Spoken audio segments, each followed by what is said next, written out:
Bonsoir à tous, à Tov les Koulam. Avant de commencer le cours, si vous voulez bien, j'aimerais le dédicacer pour la réussite de Yehuda Ben Levana, Bezrat Hashem, qu'Akadosh Baruch Hu Yishach bracha v'atzlacha dans tous ses actes, dans tous les domaines, Bezrat Hashem, ainsi que pour la réussite de Alon Nathan Ben Sophie Rachel, la réussite dans tous les domaines, ainsi que Refoua Shinema, Refoua Tanefesh, Refoua Tagouf, Mitor Shach Olam ou Israël. Et enfin, pour la Refoua Shinema, pour la guérison complète de Amy Esther Bat Jessica Cathy, Bezrat Hashem, Cathy Saphir. Cindy Esther Bat Jessica Cathy Saphir, Bezrat Hashem, Mitor Shach Olam ou Israël, et Shakadosh Baruch Hu Yishlach la Refoua Shinema Bekarov Mamash Bezrat Hashem. Le cours de ce soir, donc c'est spécial par rapport à l'actualité, comme vous le savez depuis un peu le début de la guerre, et surtout spécial par rapport à Purim. Donc, vous allez voir qu'il y a un message assez intéressant, qu'on retrouve un peu ce qui s'est passé à Purim, okay, où on était dominé là-bas par un roi qui s'appelait Achashverosh, avec le second du roi qui était Aman, okay, tout ça en Perse. On est un peu dans la même configuration, okay, où on a d'un côté les États-Unis qui dominent le monde, okay, et qui s'ingèrent dans les affaires d'Israël, okay, avec tout le monde est témoin aujourd'hui de l'ingérence grossière de Biden. Il déclare contre Israël par rapport à ce qui se passe aujourd'hui à Gaza, qui est censé être un ami d'Israël, mais là on voit vraiment les masques tomber.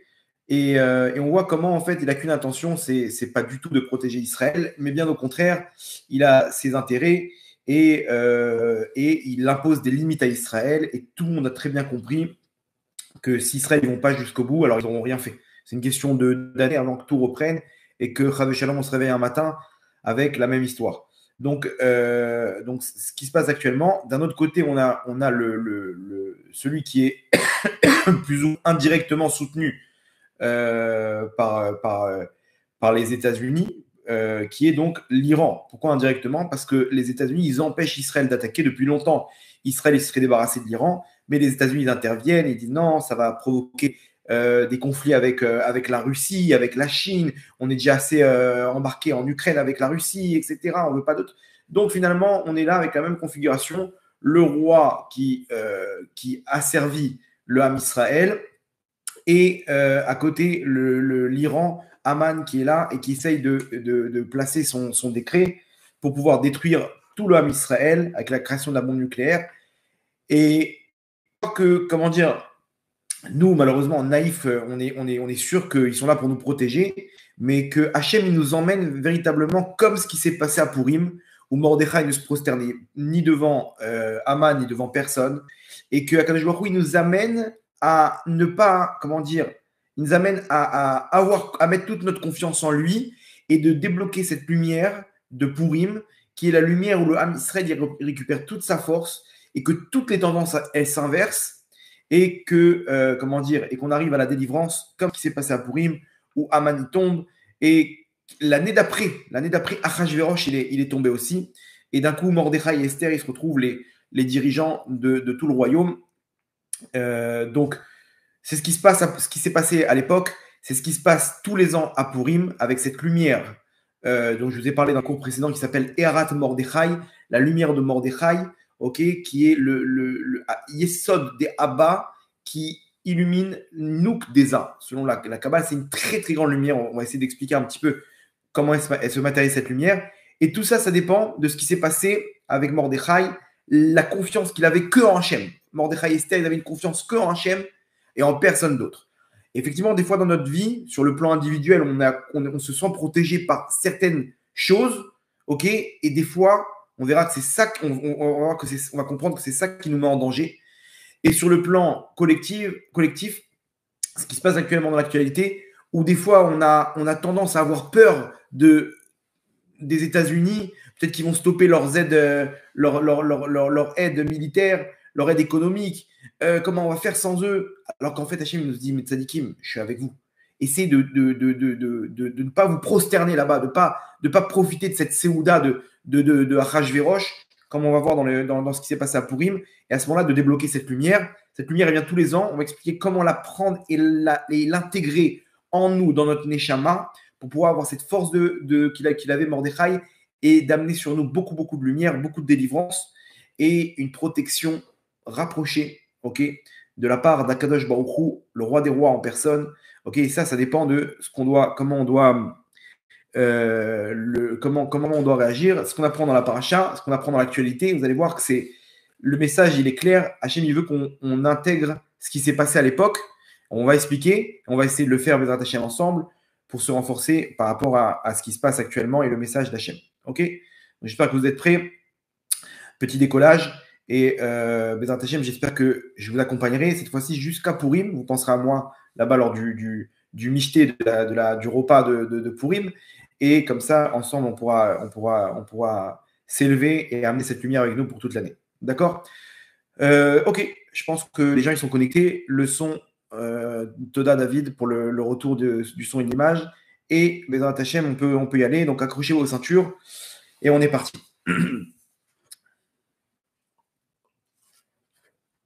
Ok, donc comme on a dit, aujourd'hui on est face à un revirement de situation. On n'a jamais vu les États-Unis parler de la sorte d'Israël. Ok, Biden à leur tête. Bien entendu, la vice-présidente là-bas, elle est pro-palestinienne.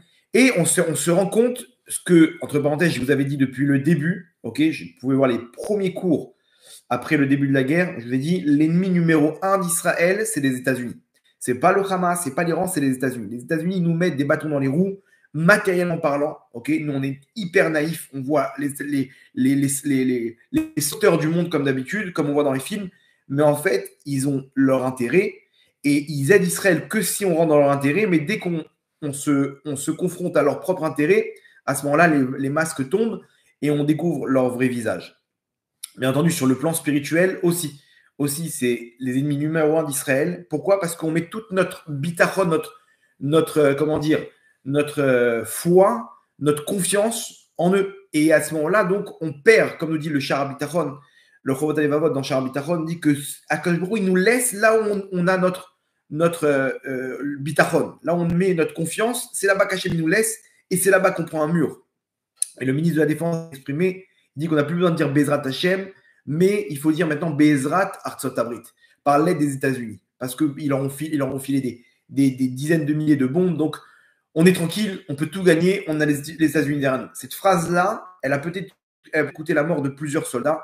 Pourquoi? Parce que lorsqu'on met notre confiance là-bas, alors Hachem, il nous rappelle très vite que En Lanu al Minishen, qu'on peut se reposer sur personne.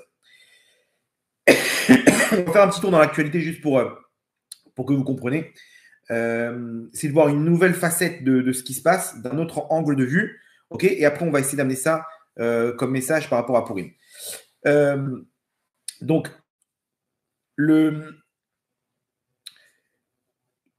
depuis le début, depuis la Seconde Guerre mondiale déjà, la technique des États-Unis, la stratégie des États-Unis, elle a commencé avec le plan Marshall. Je vous explique c'est quoi le plan Marshall. C'est à l'issue de la Seconde Guerre mondiale, donc le monde il était complètement détruit. L'Europe détruite, ok, des centaines de millions de morts. La Chine, le Japon détruit. Le monde, il était vraiment il avait besoin de reconstruction. Les États-Unis, c'est les grands vainqueurs de la guerre, ok. Donc eux, ils ont l'argent, ils ont les moyens, ils ont, à part quelques bases, ils ont toute leur économie, ils sont intacts et c'est des grands gagnants. Donc c'est eux qui imposent un nouvel ordre mondial et ils imposent le plan Marshall. Le plan Marshall, c'est quoi? C'est on vous aide à reconstruire l'Europe, on vous aide à reconstruire le monde. C'est-à-dire qu'ils viennent comme des Baal Chesed, ceux qui viennent sauver le monde. On vient, en fait, tout simplement vous aider. Vous êtes tombé, vous êtes tout détruit, on va vous aider. Bien entendu, c'est un plan pour relancer l'économie américaine. Pourquoi? Parce que qui dit qu'on vient vous aider, dit que vous devez dépendre de nous. Dépendre de nous, après l'aide qu'on fait, maintenant, tout le monde a compris que ce n'est pas une aide, c'est tout simplement d'élargir le business américain dans le monde. Donc maintenant, il s'impose comme les leaders du marché et de la reconstruction. C'est eux qui ont tous les contrats. Okay, donc l'argent qu'ils prêtent à l'Europe, il revient dans leur caisse et l'Europe, il leur doit de l'argent. Donc après, l'Europe, il se reconstruit, il leur redonne l'argent qu'ils leur ont prêté. Donc c'est un cercle vicieux où ils s'en mettent plein les poches. Et comme ça, effectivement, les États-Unis sont devenus la première puissance mondiale sur tous les domaines grâce à cette technique. Cette stratégie, ils continuent d'utiliser. C'est-à-dire qu'ils donnent de l'aide à un pays, ok, pour que ce pays puisse être asservi à leurs intérêts. Okay, ça veut dire que, par exemple, Israël, c'est un pion hyper important au Moyen-Orient. Au début, ils n'étaient pas du tout, ils soutenaient pas du tout Israël. Au contraire, ils les ont laissés se battre, ils leur ont fait des embargos, etc. Après, ils ont compris, waouh, là-bas, il y a un coup à jouer. Il y a comment dire, les armées soviétiques, elles commencent à prendre le dessus au Moyen-Orient. On a un pion qui s'appelle Israël. Donc, on va leur fournir des armes. Écoutez bien la stratégie. On leur fournit des armes, on leur donne de l'argent. Donc, on passe pour les amis d'Israël. Mais derrière, attention, cet argent-là, ils doivent l'investir que chez nous. C'est-à-dire que c'est le même principe que le plan Marshall. Quand ils leur donnent 4 milliards de dollars, il faut qu'ils investissent ça dans les industries américaines d'armement. Il faut qu'ils rachètent les. Et donc, en fait, on dépend d'eux pour les pièces, pour les missiles, parce que après, il y a une maintenance. Okay, quand tu achètes un F-16 américain, tu es obligé derrière de dépendre d'eux pour les pièces. Donc, c'est-à-dire que les États-Unis, non seulement ils passent pour les grands frères, et en plus, ils les tiennent par le cou, à la gorge. Pourquoi? Parce que si vous n'êtes pas dans nos intérêts, on vous coupe les ponts. On vous coupe les ponts, et donc on est obligé de faire ce qu'eux, ils disent. Vous avez compris? Donc, non seulement ils s'en mettent plein les poches, mais parce que l'argent, il leur revient, et en plus, ils ont un marché qui est constant d'armes, avec la maintenance, etc. Et troisièmement, ils ont une domination sur le pays. Donc, dans tous les domaines, ils sont gagnants. Okay, et nous, on est là de notre fauteuil, on voit les États-Unis comme des sauveteurs. Mais ne vous inquiétez pas, ils ne sont pas du tout en train d'essayer de sauver le monde. Au contraire, ils essaient de placer leur intérêt. Okay, on a vu malheureusement comment on croit que le monde, il aide. Il y a des associations, par exemple pour les femmes violées, qui ne sont pas prononcées pour les 1500 viols qu'il y a eu là-bas au 7 octobre. Donc on croit il y a des associations qui sont là pour aider le monde, etc. Mais d'un coup, quand ça ne rentre pas dans leurs intérêts, il n'y a plus d'aide. Si tu aides, tu vas jusqu'au bout. Tu as quelque chose qui te porte à cœur. Tu vas jusqu'au bout. Non, d'un coup là-bas, il y a des associations qui sont tues et qu'on n'a pas entendu parler ils n'ont rien dénoncé. Ils ne sont pas prononcés. Ok, bon, donc ça montre combien en fait ils font des trucs dans leurs intérêts. Bref, l'exemple numéro 1, c'est l'avion de chasse israélien qui s'appelle le Lavi, okay, qui est un avion de chasse ultra perfectionné qui a été mis en place par les ingénieurs israéliens. Quand les États-Unis ont vu qu'il était beaucoup plus performant que leurs avions, ils ont ordonné à Israël d'arrêter la production du Lavi et de leur fournir des F-16 que jusqu'à ce moment-là, ils ne voulaient pas leur fournir. Donc, ils étaient obligés, les F-16, pour pas qu'Israël il les concurrence et qu'ils deviennent indépendants. Même les armes, les mitraillettes, les missiles, pour pas qu'ils deviennent indépendants. Parce que s'ils deviennent indépendants, on a perdu en argent et on a perdu en domination au Moyen-Orient. Donc, c'est que des intérêts. Dès qu'ils voient qu'Israël il devient un peu indépendant, ok, bon, prenez des F-35.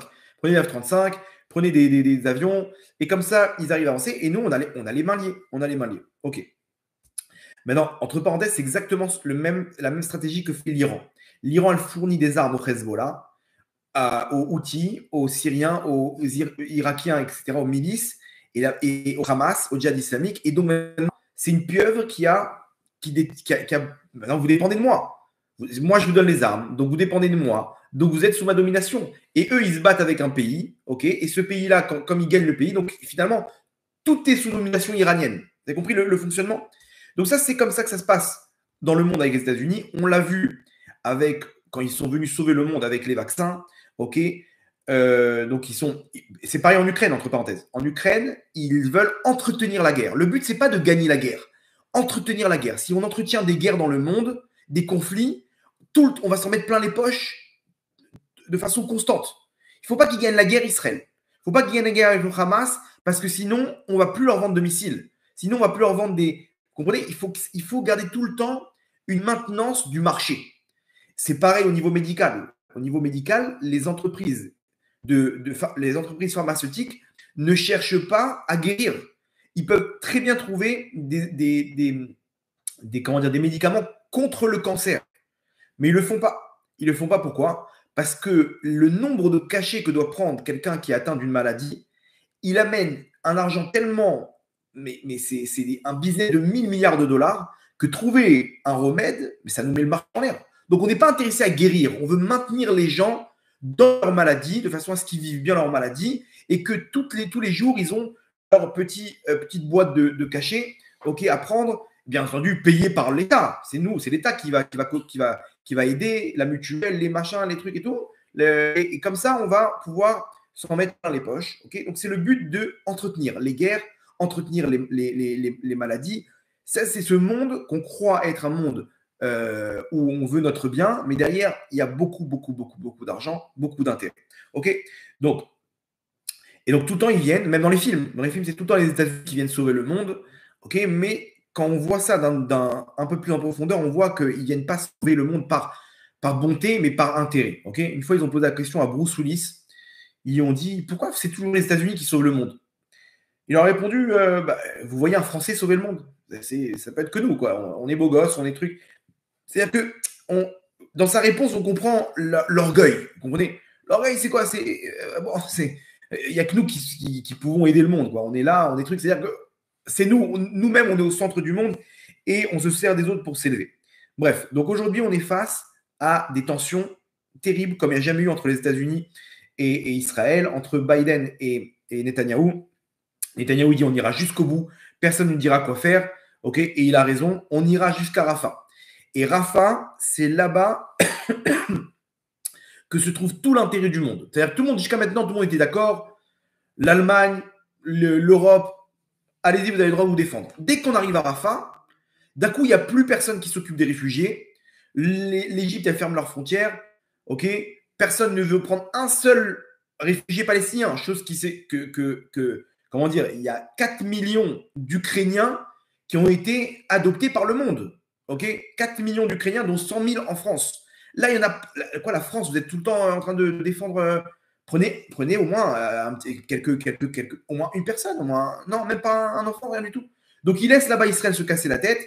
Et tout le monde demande à Israël de ne pas intervenir à Rafah. Et Netanyahou envers et contre tous, on ira jusqu'au bout. Parce que c'est là-bas que sont repliés tous les derniers terroristes, les têtes du Hamas et les otages. Et Biden, dans son discours la semaine dernière, le discours annuel qu'il fait, il fait le point sur la situation interne et internationale, il a consacré une grande partie du discours sur la guerre à Gaza. Et là-bas, il a dit qu'il dénonce la mort des civils, etc. Et il a déclaré qu'il va investir et créer un port à Gaza. Imaginez-vous la surprise pour Israël, où déjà, regardez tout ce qui s'est passé avec ce qu'ils ont entré par la terre, tous les missiles qui sont entrés. Maintenant, ne vous inquiétez pas, il y aura un port, donc ce sera doublement plus facile. Ce sera des conteneurs directement qui vont arriver. Allez contrôler un port avec des conteneurs. Bref, donc le lendemain, il a envoyé bien sûr une menace à Israël que si jamais il rentre à Rafah, c'est ligne rouge. La ligne rouge où on arrête l'aide militaire à Israël, les missiles, les trucs. Bien entendu, il y a un jeu par rapport aux élections où il veut récupérer un public qui sont contre Israël. C'est clair, mais derrière, qu'est-ce qui se passe? Et nous, on est là comme la gauche, elle est en train de crier, mais quoi, on est en train de perdre le meilleur ami d'Israël? Comment on va faire face aux autres pays? Comment on va faire? Bon, Netanyahou, il va jusqu'au bout. L'Allemagne, pareil, qui était avec nous jusqu'à maintenant, ils envoient une menace à Israël, ne rentrez pas à Rafah. L'Italie, hier, pareil, le même discours. Ils avertissent Israël de ne pas rentrer à Rafah. C'est-à-dire que, imaginez-vous, pour rien. Tout ça pour rien, tous les soldats qu'on a perdus pour rien, 251 soldats qu'on a perdus en guerre, sans compter tout ce qui s'est passé le 7 octobre, pour que demain on se retrouve encore sans sécurité. Mais je ne comprends pas, personne ne veut la sécurité d'Israël. Tout le monde est contre nous. C'est-à-dire maintenant, on vous a laissé un temps, et maintenant, ça y est, bon, rentrez chez vous, c'est bon, arrêtez de nous saouler. Rappelez-vous bien ce que je vais vous dire.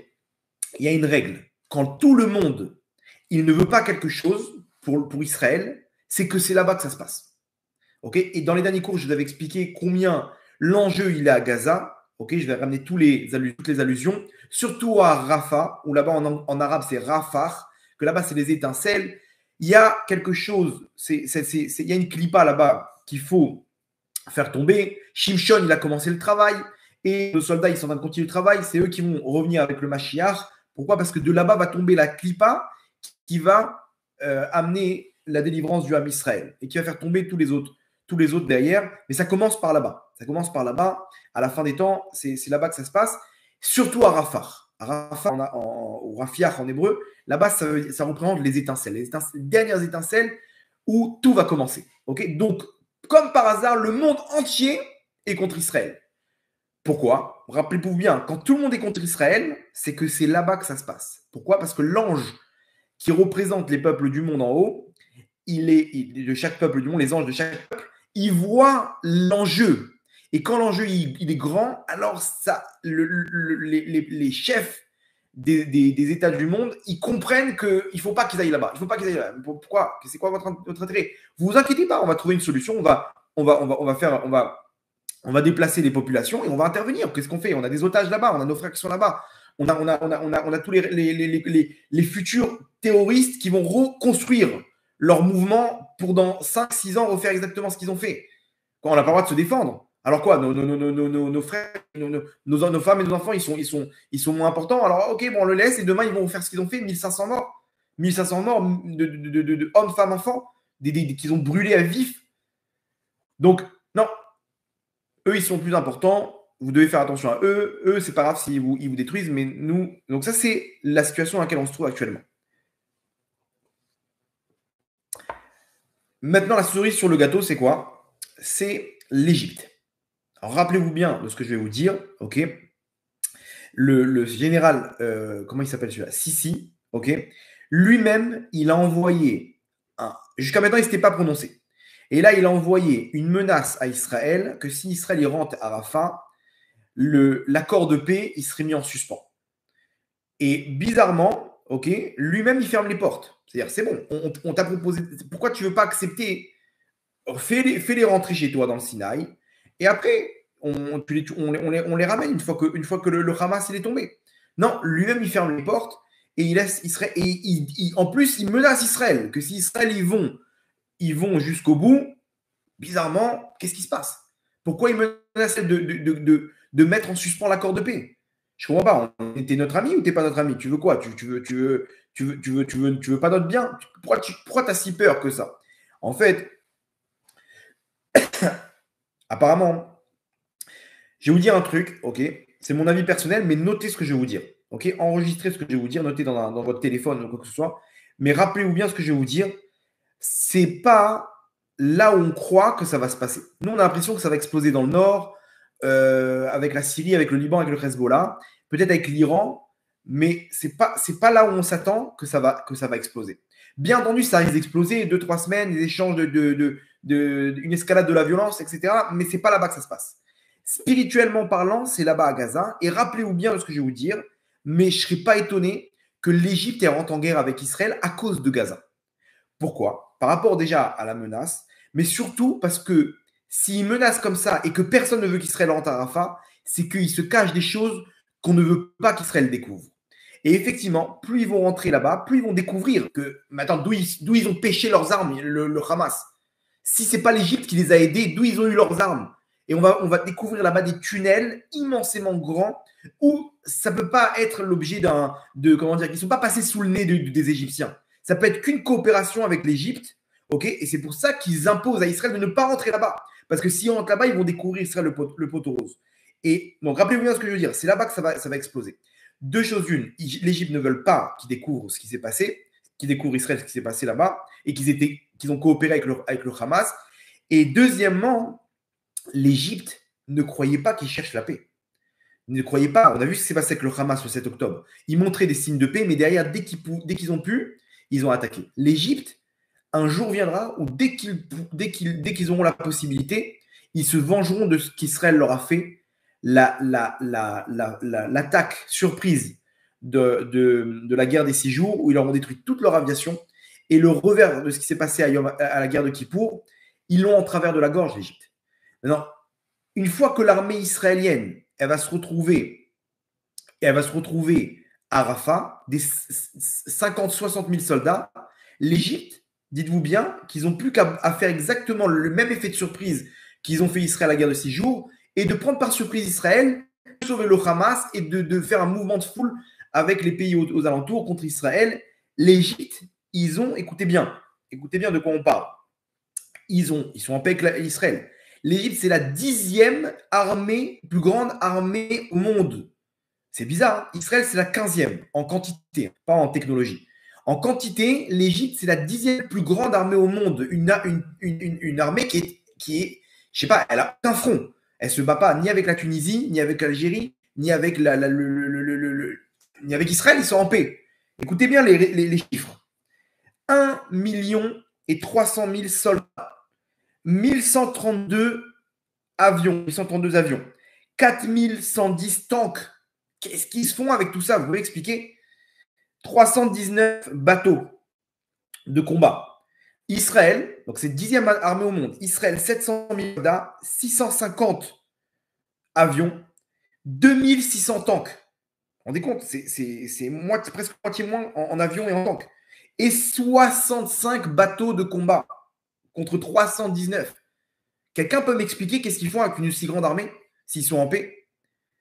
Vous avez compris que c'est là-bas que ça peut se passer.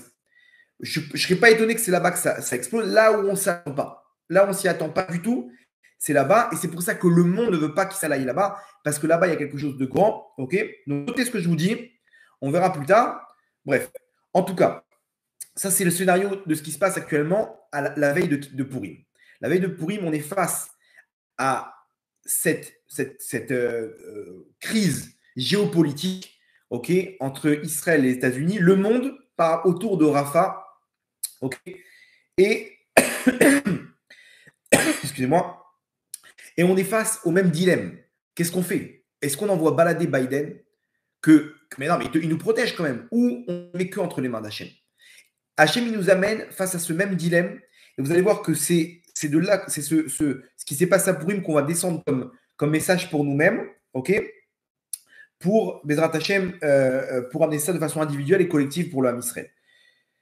Donc ça, c'est exactement le même dilemme qu'ils ont eu à Pourim, le Ham Israël. Le même dilemme, vous allez voir comment c'est fort. Déjà, premièrement, les Gilgulim reviennent. Ça veut dire qu'on a Shaoul et Agag, Shaoul Améler, le roi Shaoul, et Agag, le roi de Amalek, que Shaoul, il a craqué face au peuple. Le peuple, il dit non, il faut l'épargner et tout. Shaoul, il y a marqué Hamal à la âme, il a eu de la peine pour le peuple lui mettait la pression. Le peuple, il lui mettait la pression, ok, et il se peut qu'il a craqué sur la pression du peuple de ne pas tuer le roi d'Amalek, Agag, et tout s'est retourné contre lui. Il a perdu la royauté. C'est-à-dire qu'il aurait dû être fort de ne pas écouter la pression du peuple et d'aller jusqu'au bout. Shaoul Améler, il revient en tant que Mordechai. Agag revient en tant que Haman. C'est les mêmes étincelles. Et il revient, et cette fois-ci, Mordechai ne doit pas céder face à Agag, il ne doit pas céder face au peuple. Et on a la fameuse histoire avec le grand banquet qu'organise pendant plusieurs jours Achashverosh. Le roi Achashverosh, qui est le roi de la Perse, qui était donc la première puissance mondiale, qui dominait sur 127 provinces. Okay, entre parenthèses, j'ai entendu un jour un rave qui m'a dit que Binyamin Netanyahou, okay, il avait une étincelle de Shaoul Améler. Et que lui-même, il se confrontait face à l'Iran. Okay, Shaoul, il vient de Kish, qui était, pourquoi Kish, il nous dit Rashi, Ish Yemini, pourquoi Yemini? Parce qu'il était de la tribu de Binyamin. Et le même qui revient aujourd'hui, Binyamin Netanyahou, okay, c'est lui-même, donc Netanyahou, c'est Jonathan aussi, c'est le fils de Shaoul. Et lui, il a peut-être une étincelle, okay, une étincelle de Shaoul qu'il utilise.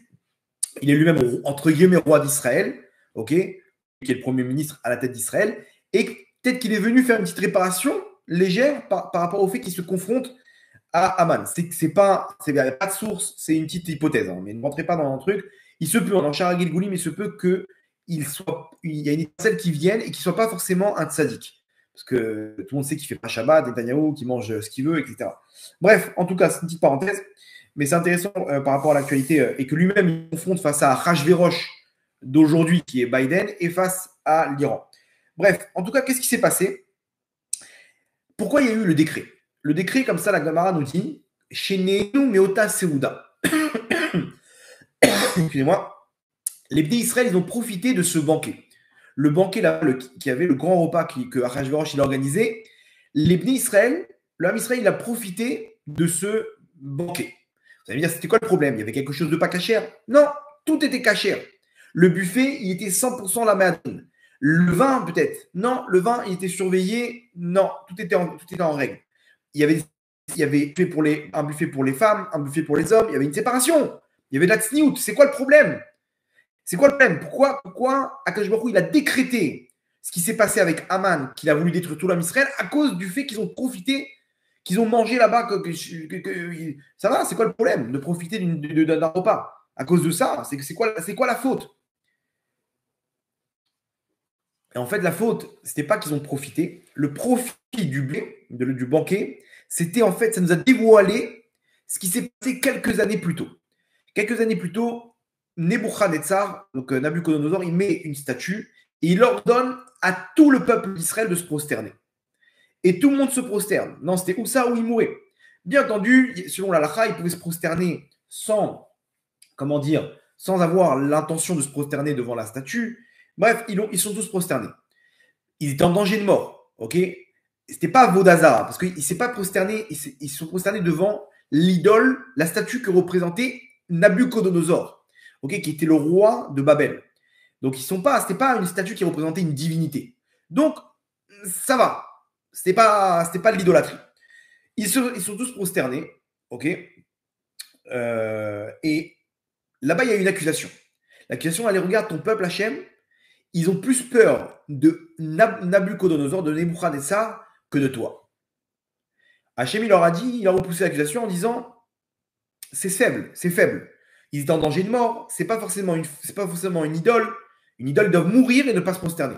Donc, l'accusation, elle est restée en suspens. Quand est-ce que l'accusation, elle a pris une nouvelle ampleur, une nouvelle dimension? Quand, cette fois-ci, il y a eu, donc on est passé maintenant à Ahasverosh, qui est le roi de Perse, et lui, il organise un grand buffet.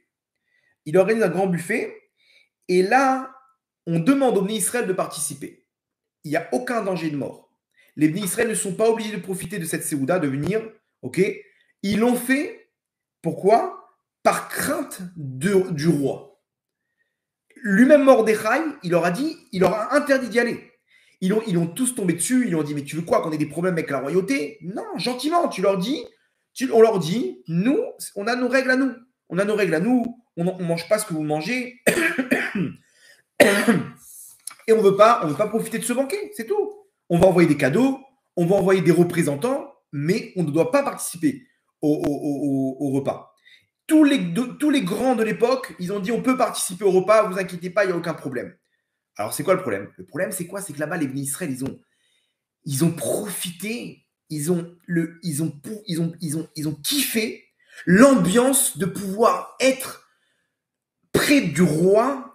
Quel honneur d'être invité dans la cour du roi, dans le palais du roi. Et ils étaient là à lui lécher les bottes, entre guillemets. Et genre, non, on ne veut pas avoir de problème. C'est-à-dire quoi? Ils sont partis à contre-cœur. Mais au fond, ils ont kiffé. Et là, ça a dévoilé que ce qui se sont prosternés là-bas, c'est pas parce qu'ils avaient peur et qu'en fait, ils étaient avec Hachem. C'est que vraiment, ils lèchent les bottes de Nabucodonosor et que bon, on veut être sous la domination du roi. On est obligé de cirer les pompes du roi. Comme ça, en retour, il fait attention à nous. Et donc, entre guillemets, ils ont mis Hachem de côté dans leur confiance en Hachem. Là-bas, il n'y a pas de problème. Mais le dévoilement, il s'est fait à ce niveau-là avec Ahasverosh, où on a vu combien ils n'étaient pas obligés de venir. Il n'y a personne qui leur mettait un pistolet sur la tempe. Et ils ont quand même kiffé le fait d'être proche du palais, de kiffer d'être proche du roi et de pouvoir enfin, faire toute la volonté du roi et recevoir en retour tous les honneurs, les désirs de ce monde, les plaisirs de ce monde. Et là, Hachem, il a dit, ok, vous voulez être sous la domination d'Ahasverosh, je vous laisse sous Ahasverosh. Koltouv, tenez-moi au courant quand vous aurez besoin de moi. Et là, la xéra, elle tombe. Il y a marqué Yeshno, et comme ça, Aman, il dit à Ahasverosh, Aman, c'est un grand sorcier. Il dit à Ahasverosh, c'est bon, on peut faire une xéra. Il y a un peuple ce peuple-là, je ne peux pas les supporter. Ils ont détruit mon peuple. Laisse-moi me venger, je les rachète, ok, et on les détruit. Ahasverosh dit, tu me prends pour un imbécile ou quoi? Tu sais pas ce qui s'est passé avec Paro? Tu sais pas ce qui s'est passé avec tous les rois, avec Nabucodonosor? Qu'est-ce que tu veux? Tu veux ma peau? Il dit non, leur Dieu, il dort maintenant. Yeshno Amechad, Yeshno, c'est Yachen ou. Il dort. Le Dieu de ce peuple dort. Comment c'est possible qu'il dort? Hachem, il s'est mis en stand-by. C'est bizarre, hein? Comment c'est possible? Hachem, il est toujours là. Non. Quand vous aurez besoin de moi, vous m'appellerez. C'est-à-dire que la Xéra, le décret, il a pu tomber parce qu'Hachem, comment dire, il a voilé sa face. Comprenez bien, quand on fait confiance à une autre entité qu'Hachem, Hachem, il voile sa face. Il nous laisse entre les mains de cette chose. Donc là, le repas, c'était un dévoilement qu'en fait, ils n'étaient pas avec Hachem. Ils n'étaient pas avec Hachem depuis le début. Ils veulent profiter de ce monde. Ils veulent profiter du monde matériel. Ils veulent kiffer. Il n'y a pas de problème, tu peux kiffer, mon fils, mais kiffe avec moi. Non. 2 secondes, Mordechai. Ne nous saoule pas, là. 2 secondes, laisse-nous. On ne veut pas avoir des problèmes avec la royauté. Et derrière, ils s'en sont mis plein la panse. Les viandes, les poissons, le vin. C'était la folie. Donc, bien entendu, attention, non, il y a la royauté. On ne peut pas non plus faire ce qu'on veut. Donc, il y a des intérêts. On ne peut pas mettre de côté Biden et les États-Unis. On est obligé on ne peut pas dire ce qu'on veut. Vous avez compris le système? On est encore en train de mettre notre foi, notre confiance envers le monde et à leur tête les États-Unis. Et ça, c'est un danger. Parce que c'est là-bas qu'Hachem, il a voilé sa face. C'est là-bas qu'Hachem, il a voilé sa face. Am Israël, il y a marqué Am levada dishkon ou bagoim lo itrashav. Quand est-ce que le Am Israël il trouve toute sa force? Quand il est tout seul. Am levada dishkon. Il se retrouve seul ou bagoim lo itrashav. Et en les peuples du monde, il ne calcule pas. Commence pas à calculer. Non, mais attends, l'ONU, les États-Unis, tout seul. La victoire d'Israël, elle va commencer quand ils sont tout seuls. Vous allez voir là-bas comment Hachem va intervenir. Tant qu'on dépend des États-Unis et du monde, on est mal barré, Rabotai. Pourquoi? Parce que là-bas, quand je me dit Sayonara, appelez-moi quand vous aurez besoin de moi, Metzadikim. Et Hachem, il voile sa face et on se retrouve face au. Maintenant, vous avez compris que sans les États-Unis, depuis longtemps, on aurait réglé le compte à l'Iran, on aurait pu faire ce qu'on veut et on aurait empêché les futures guerres. C'est vrai qu'il y aurait eu, il y aurait eu plus de pertes civiles des deux côtés, mais on aurait été jusqu'au bout. Personne n'aurait mis des bâtons dans les roues. L'Iran, depuis longtemps, on se serait débarrassé. Depuis, je sais pas, depuis que j'ai fait mon alliage, je crois en 2005, imaginez-vous, ça fait au moins 20 ans qu'ils parlent de détruire les centrales iraniennes. Ils avaient des avions pour ça, Israël. Ils l'ont jamais fait. Pourquoi? Parce que les États-Unis retiennent. Les États-Unis, non, nous, on va s'en occuper. Nous, on va s'en occuper. Attendez la diplomatie. Et attendez, on va essayer de voir. C'est sûr, bah, c'est pas sûr. Et aujourd'hui, c'est impossible. Il y a la Russie derrière eux. Le moindre avion qui se lève, la Russie tout de suite, c'est eux-mêmes qui interviennent. Eux-mêmes, ils vont prévenir l'Iran. Il y a la Chine derrière. Entre-temps, ils ont armé tout le Moyen-Orient. Donc, on ne peut plus faire. Il y a 25 ans, si Israël, ils avaient pu intervenir en Iran, derrière, qui aurait pu riposter? L'Iran, ils n'avaient pas l'arsenal qu'ils ont. Le Hezbollah, ils n'ont pas l'arsenal qu'ils ont reçu depuis 25 ans de l'Iran. Les Houthis, ils n'existaient pas. L'Irak, pareil, ils n'avaient pas tous ces milices. La Syrie, pareil, ils étaient hors jeu. Le djihad islamique, le Hamas, ils étaient faibles. Vous vous rendez compte dans quelle situation on se retrouve à cause de cette histoire? Oui, mais ils nous aident. Mais non, ils ne t'aident pas. Ils t'ont aidé avec des dizaines de milliers de missiles pour pouvoir contrer le futur arsenal iranien et du Hezbollah et des Houthis. Vous comprenez dans quel cercle vicieux on s'est trouvé? Depuis le début, on aurait fait ce qu'on veut et on ne serait pas retrouvé à demander de l'aide pour contrer les 300 000 missiles au Moyen-Orient qui sont pointés sur Israël. Vous avez compris le piège dans lequel on s'est trouvé? Bref. Donc, qui a sauvé tout le monde? Mordechai. Mordechai, il a remis la lumière d'Hachem sur l'homme Israël avec Esther. Ok. Et cette histoire-là, c'est cette histoire qu'on raconte dans la Megillah. Megillat Esther. Pourquoi pas Megillat Mordechai et Esther? Que Megillat Esther? Parce que Megillat Esther, ça vient de Mégalé et à Esther. On vient dévoiler ce qui a été voilé. Comment ça a été voilé? Quand on a manqué de confiance en Hachem, Hachem nous a laissé là-bas entre les mains de nos ennemis. Et la Megillah, elle vient de redévoiler ce qui a été caché par nous-mêmes. Nous-mêmes, on a caché la lumière d'Hachem. Lorsqu'on écoute la Megillah, il y a une lumière qui descend une lumière énorme qui descend dans tout le Ham Israël et à l'intérieur de chacun d'entre nous, qui vient dévoiler le Esther, qui vient remettre la lumière d'Hachem sur nous, malgré tout ce qui s'est passé dans l'année, où nous-mêmes, on a créé des écrans avec cette lumière d'Hachem par le manque de confiance qu'on avait envers Hachem. Et là, on peut créer une émouna imbattable pour nous et pour tout l'âme Israël par rapport aux défis face auxquels on se trouve. Cette lumière qu'il a mis en place, donc dans le scénario, dans l'histoire, c'est Mordechai. Mordechai lui-même, il ne s'est pas prosterné. Si Mordechai il s'était prosterné, on aurait été fini. Lui-même, il a dit non, je ne me prosterne pas. Mordechai, lo korea velo mishtachave, il ne se prosterne pas devant Aman, il ne se prosterne pas devant Achashverosh, rien du tout. Il est là, il est fort. Mais c'est permis, Mordechai, tu peux te prosterner. Non, je ne me prosterne pas. Vous retombez dans la même erreur qu'à l'époque de Nebuchadnezzar. Moi, je ne me prosterne pas. Hachem, il a fait descendre donc toute cette lumière par Mordechai. Ok, et c'est cette lumière qui s'appelle donc Eharat Mordechai, qui est descendue à l'époque et qui a sauvé le Ham Israël par l'intermédiaire de ce personnage qui s'appelle Mordechai, pas pour rien. Ok, et qui redescend tous les ans à Purim et qui sauve le Ham Israël et qui est là pour nous redonner la Hashgacha Pratit, la protection d'Hachem sur le Ham Israël, une protection qui nous protège toute l'année. Cette émouna dans notre cœur qui donc déclenche cette protection. En fait, au niveau kabbalistique, ce qui s'est passé, je vous explique vite fait parce il faut beaucoup d'introduction pour comprendre ce que s'appelle cette lumière de Eharat Mordechai. Mais en fait, je vous explique comment ça se passe. Je vous explique que la lumière, elle existe selon plusieurs étapes. Elle se diffuse dans le monde. L'étape dans laquelle nous-mêmes on se trouve, ok, on reçoit notre lumière, c'est ces zones. Zahir Anpin et Nouk. Ok, c'est cette lumière-là qui se trouve dans la Tzilut qu'on reçoit la lumière.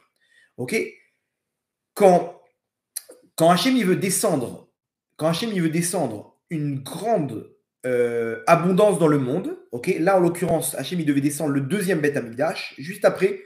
Le deuxième Beth Amikdash, il s'est matérialisé.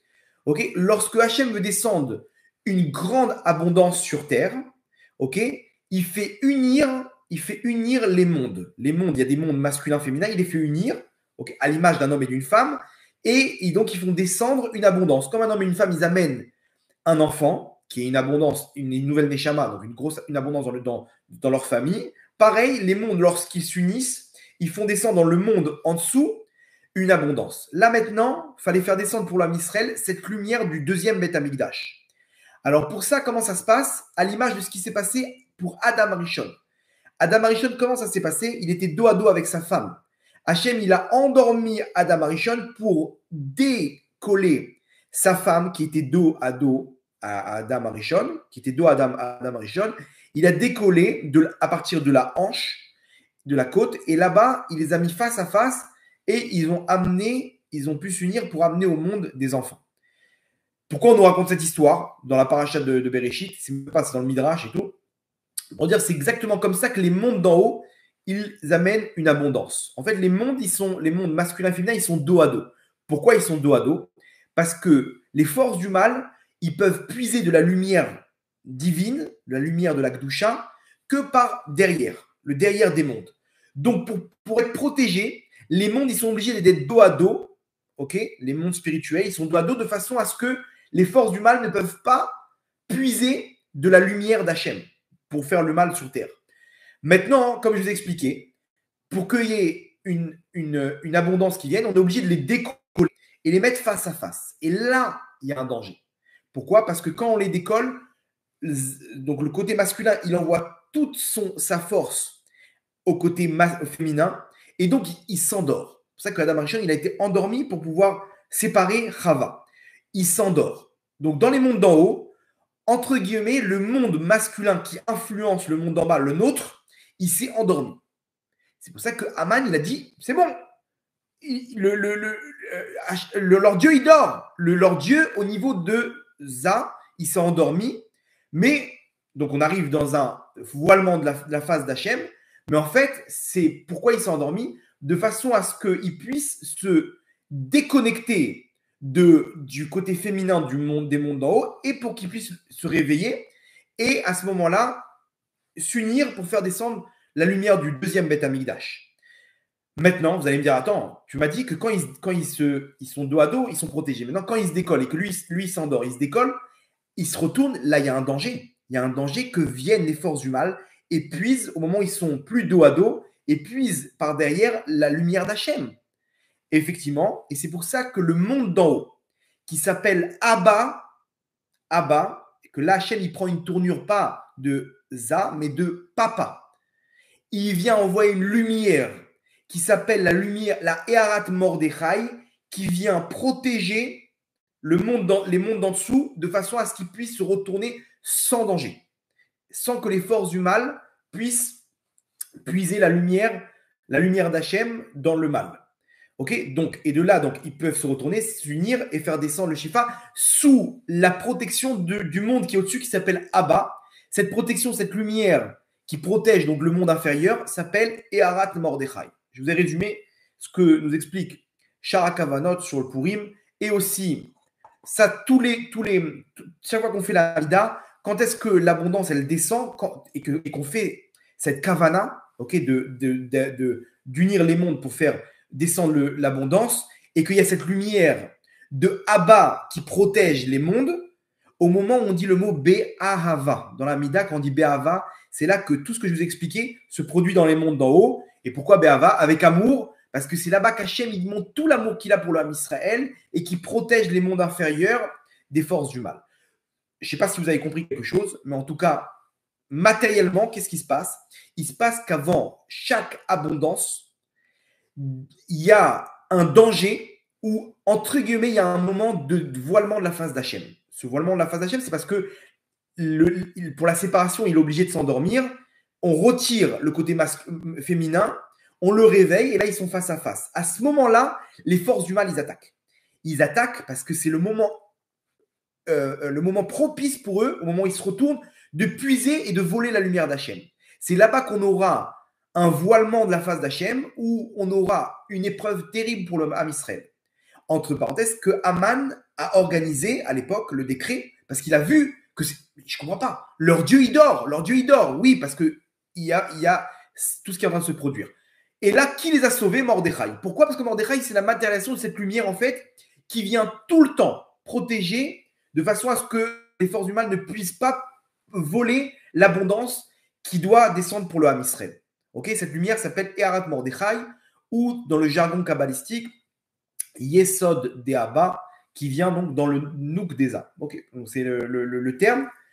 Ça, c'est ce qui s'est passé. C'est l'histoire de Purim. L'histoire de Purim qui fait que lorsqu'on doit recevoir quelque chose de très grand, de façon individuelle comme de façon collective, dont le deuxième Beth Amikdash en l'occurrence à l'époque, alors il y a un moment de voilement de la face d'Hachem. Mais ne vous inquiétez pas, le Ham Israël, il est indestructible. Pourquoi? Parce que même s'il y a une épreuve très grande, alors il y a une lumière qui protège de façon à ce que le Ham Israël, personne ne peut le détruire.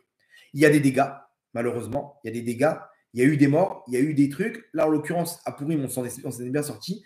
Mais tout au long de l'histoire, avant chaque abondance du Ham Israël, il y a eu des très lourdes épreuves où on croyait qu'Hachem nous avait abandonnés. L'exemple que vous devez sûrement avoir en tête, c'est la Shoah, où juste après, on a récupéré la terre d'Israël. La terre d'Israël, c'est une lumière tellement grande que pour récupérer cette abondance, on devait passer par ce voilement de la face d'Hachem, malheureusement avec des millions de morts, qui, bien entendu, c'est des comptes d'Hachem, pourquoi il devait partir de cette manière, etc. Mais il est sûr que derrière ça, il allait avoir une grande abondance. Ce qui s'est passé le 7 octobre à Botaï, c'est ni plus ni moins que pour le troisième Beth Amikdash qu'on attend avec la délivrance finale. Berachamim Bezrat Hashem. Ok. Donc on arrive face à ça, et c'est pour ça qu'on dit Iné loyanum veloishan shomer Israël. Voici que jamais ne dort le Dieu d'Israël, le gardien d'Israël, il ne dort jamais. Oui, Za, il dort. Pourquoi? Parce que lui, il doit se retourner pour amener l'abondance. Mais Abba, lui, il ne dort jamais. C'est-à-dire que à Purim, je vous résume tout ça. À Purim, on a la possibilité de faire descendre cette lumière sur nous et de l'emporter toute l'année et de changer le lien qu'on a avec Hachem en tant que papa. C'est plus notre roi, c'est et notre roi et notre père. Pourquoi? Parce que cette lumière, elle vient de Abba, qui est le monde qui est au-dessus. C'est un monde. Donc vous avez compris pourquoi l'expression c'est Abba. Pour que tu puisses comprendre qui te protège comme un père envers son fils. Qu'un père envers son fils, il n'y a aucune destruction possible. Si c'est un roi envers son serviteur, le serviteur, il a fauté, malheureusement, il se passe ce qui s'est passé. Là-bas, à la Shoah, 93%, 90% du Ham Israël était assimilé à Berlin. Malheureusement, on sait où est-ce qu'Hachem il a frappé le 7 octobre. On n'est pas en train de dire que c'est à cause d'eux, mais il y a une accumulation. Une accumulation, et maintenant, il y a une lumière où, malgré nos actes, Akadosh Baruch Hu nous protège, c'est la lumière de Abba qui descend à Purim. Et cette lumière, elle descend toute l'année au moment où on dit le mot Bé'ava avec amour, qu'Hachem il nous aime, cette lumière d'amour qu'Hachem il a pour nous, cette lumière, il faut la débloquer. Vous comprenez ce qui se passe à Purim? Cette lumière, elle descend sur nous. On peut arriver à Purim à un jackpot, c'est-à-dire de passer de la relation de serviteur d'Hachem à donc de qu'Hachem il est roi sur nous, à ce qu'Hachem il est notre roi, mais surtout et avant tout notre papa. C'est la lumière de Abba qu'on peut emporter avec nous toute l'année, Rabotaï. Vous vous rendez compte? C'est-à-dire que je vais vous expliquer, selon Alpison, comment ça marche, selon les secrets de la Torah, selon l'histoire de Purim, dans l'histoire même, qu'en fait Mordechai, c'est la représentation de cette lumière qui se passe dans les mondes d'en haut, qui est venue délivrer le Ham Israël. C'est passé par Mordechai, parce que dans les mondes d'en haut, c'est passé par la lumière de Mordechai. Et là, le Ham Israël est marqué Kimou et Kiblou. Ils sont arrivés à servir Hachem par amour pour Hachem. Parce que là, maintenant, on a compris que c'est notre papa qui nous abandonnera jamais. Et c'est ça ce qu'on va débloquer maintenant à Botaï pour la délivrance finale, Bezrat Hachem, avec le 3e Beth Amikdash. Il y a un voilement de la face d'Hachem. On entend tous les jours des catastrophes, des épreuves, des morts, des soldats, des problèmes de Parnassa, des problèmes de Shalom Baï, des divorces. Tous les jours, on entend des. Rabotaï à Purim, on peut changer tout ça. Déjà sur nous, sur le plan individuel, si on a compris comment faire descendre cette lumière dans notre Neshama. Cette lumière, elle descend. La question, c'est est-ce qu'on arrive à la saisir ou pas? Cette lumière, elle descend. On est face à un dilemme. Est-ce qu'on va continuer à faire confiance à Biden et aux États-Unis? On va comprendre qu'il n'y a que Hachem, il n'y a que lui. C'est que lui, notre papa sur terre. On ne dépend que de notre papa. El Anoual Milishen, El Avinu Sheba Shamaim. On descend que sur notre Avinu Sheba Shamaim. Comprenez bien. La Gemara, elle dit, à la fin des temps, on va arriver à des épreuves terribles de voilement de la face d'Hachem. La solution, c'est quoi? Hachem, il voile sa face, certes, mais à nous de nous connecter et nous reposer. El Lanu al Milishen, et là, à la Vinu Sheba Shamaim. Passe de niveau, passe au mode Avinu Sheba Shamaim, à notre Père qui est dans les cieux. Si tu restes au mode Hachem, où là-bas c'est le din, ok, tu mérites, tu reçois, tu mérites pas, tant pis pour toi. Hachem, il frappe. Il y a des règles. Hachem, il veut sauver ton éternité, il frappe. On l'a vu, ce qui se passe, on le voit tous les jours, malheureusement. Mais là, on peut monter de grade à Purim.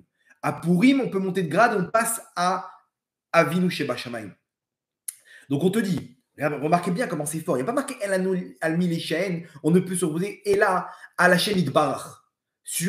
Non, à la Vinu Sheba Shamaim, comprenez?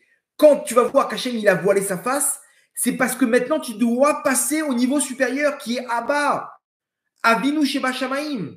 Mais comment je fais? Est-ce que tu as compris qu'Hachem, il te guide comme un père sur terre? Arrête de croire qu'Hachem, il te veut du mal. Arrête de croire qu'Hachem, il veut détruire son peuple. Oui, il y a des règles, il y a des accusations, mais c'est entre tes mains de comprendre combien Hachem, il t'aime comme un père envers son fils et il aime son peuple comme un père envers son fils. Est-ce qu'on choisit d'être protégé par Biden ou protégé par Hachem? Protégé par mon avocat, par mon médecin ou par Hachem?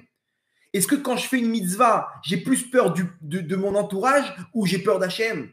Oui, mais qu'est-ce qu'ils vont dire mes beaux-parents? Qu'est-ce qu'ils vont dire mes cousines quand je vais me couvrir la tête? Qu'est-ce qu'elle va dire ma mère? Mais qu'est-ce qu'il va dire Hachem après 120 ans quand il va dire ma fille, pourquoi tu ne te couvrais pas la tête? On pense à Hachem. On est tout le temps comme Shalom Meler. Chamal à la âme. Il a eu la peine pour la pression du peuple. Il a eu la pitié pour le peuple. Mais on a de la pitié pour Hachem. Donc c'est normal, on s'amène nous-mêmes, c'est Achashverosh et c'est Haman. Alors le nouveau, maintenant c'est Biden, ok? Demain, ça sera encore un autre. On ne dépend, à la fin des temps, on nous dit que tu veux la solution de toutes les épreuves, dépend que sur Avinu Sheba Shamaim. Mais attends, mais c'est dur d'avoir ce contact. Déjà premièrement, ce qu'on explique dans tous les cours presque, mais de comprendre qu'Hachem, il ne veut pas du mal. Hachem, il n'est pas avec un bâton. Hachem, c'est notre papa qui veut notre bien. Et quand il te dit, fais tchouva, mon fils, c'est terminé, essayez d'avoir confiance en la tchouva. Essayez de comprendre que la force qu'un juif, Il peut tout changer dans le monde.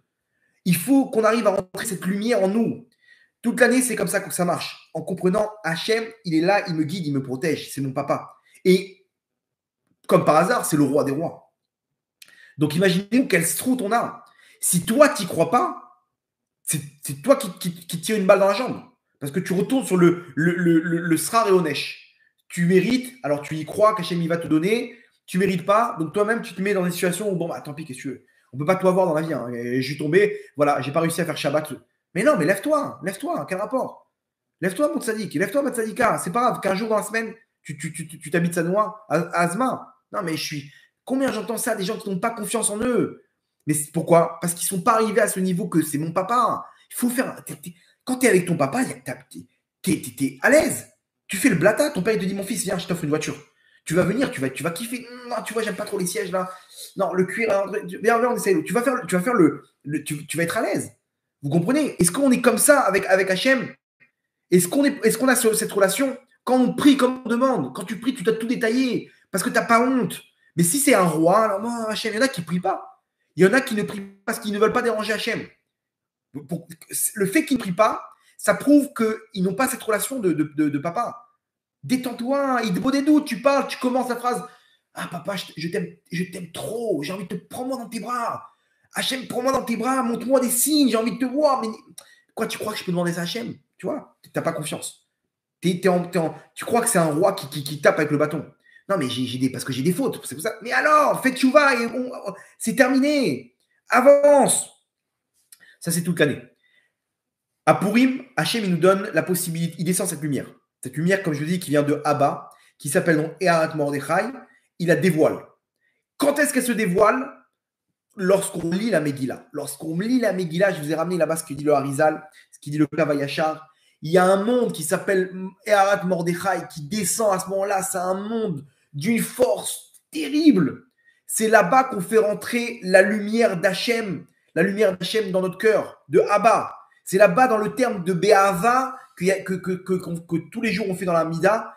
C'est là-bas qu'Hachem a choisi de mettre cette procédure dans les mondes d'en haut. Pourquoi? Pour te dire que la lumière de Abba, elle vient par amour sur l'âme Israël, et netto par amour pour l'âme Israël, et qui ne dépend pas de nos actes. Un père, il aime ses enfants, quoi qu'il en soit. Il est déçu, parce que lui, il fume du shit, ou l'autre, il a des mauvaises notes. Mais il les aime dans tous les cas.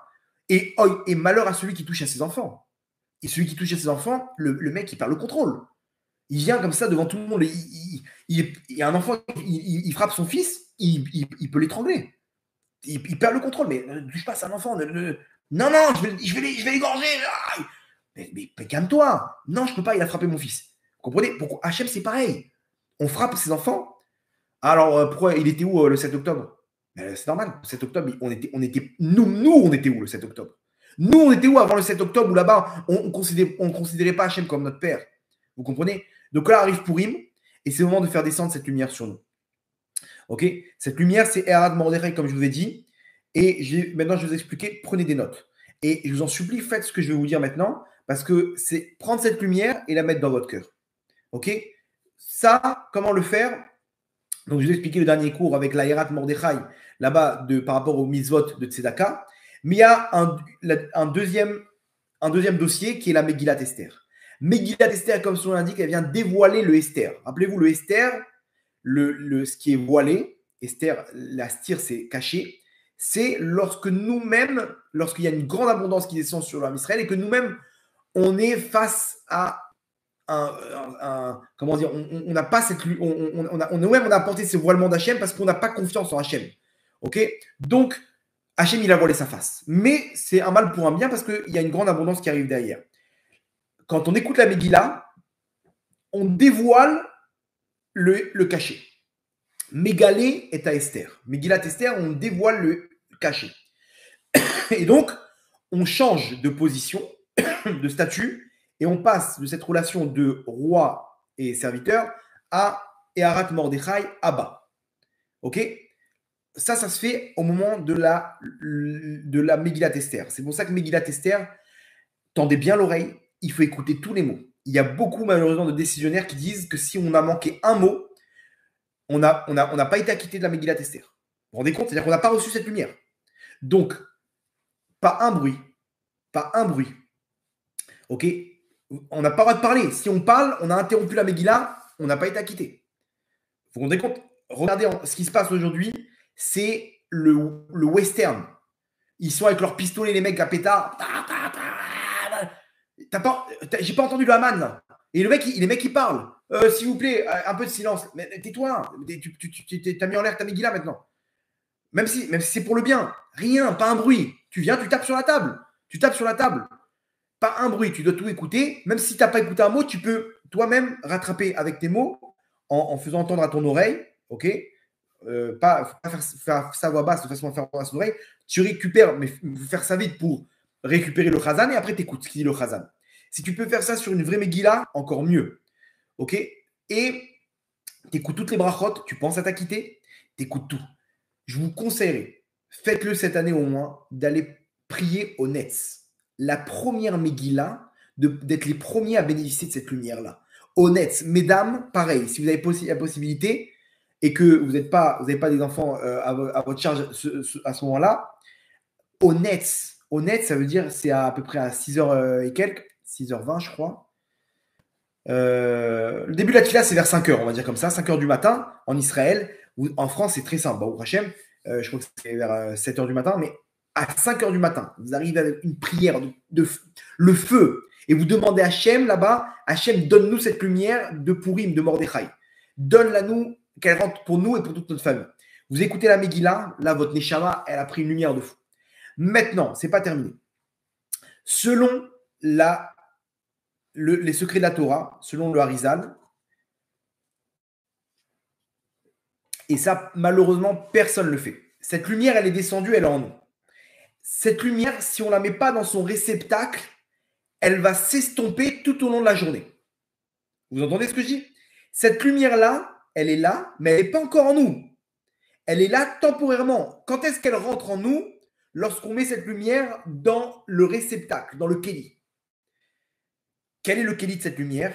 Accrochez-vous bien, le repas, le michté qu'on fait, le michté qu'on fait avec le pain, la viande, etc., le vin, là-bas, la lumière, elle rentre. Selon les règles de la Kabbale, du Harizal, juste après la tfila, juste après, il faut faire la Seouda.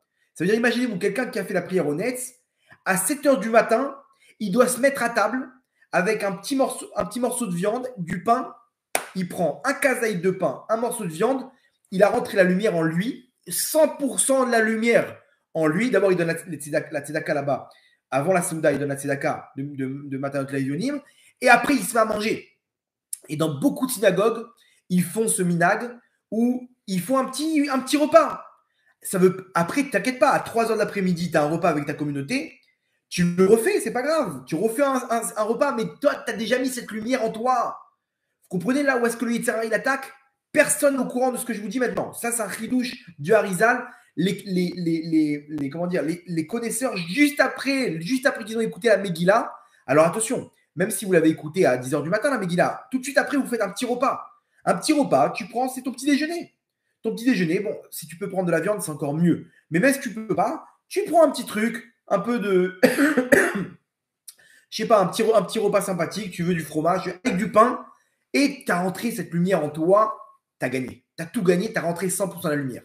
Le Yetzirah, il fait en sorte que attends, on attend Tata machin, elle est sur la route, mais attends, mais il est 4h de l'après-midi. Dans 2 heures, c'est terminé pour Im. Non, mais on attend toute la communauté, et le Rav, il n'est pas encore là. On doit aller là-bas à la salle de fête, et attends, on n'a pas déguisé les petits. Et le mec, il arrive à 5h30, il en reste 20 minutes à la fin, avant la shkia, et il commence à manger, et il est là. Qu'est-ce qu'il lui reste? Il lui reste 5% de la lumière de Purim, de la lumière de la Megillah, qui a pu s'estomper toute la journée. Et le mec, il n'a rien rentré dans sa Neshama. Vous avez compris l'histoire, où est-ce qu'on nous piège? Tout de suite après, Rabotai, tout de suite après, vous faites la Seouda du Michté. Après, tu as fait cette Seouda, tu as mangé si vous pouvez me rajouter la viande, c'est qu'à 7h du matin, c'est pas simple. Donc, le plus tôt possible, vous avez compris que c'est le mieux. OK?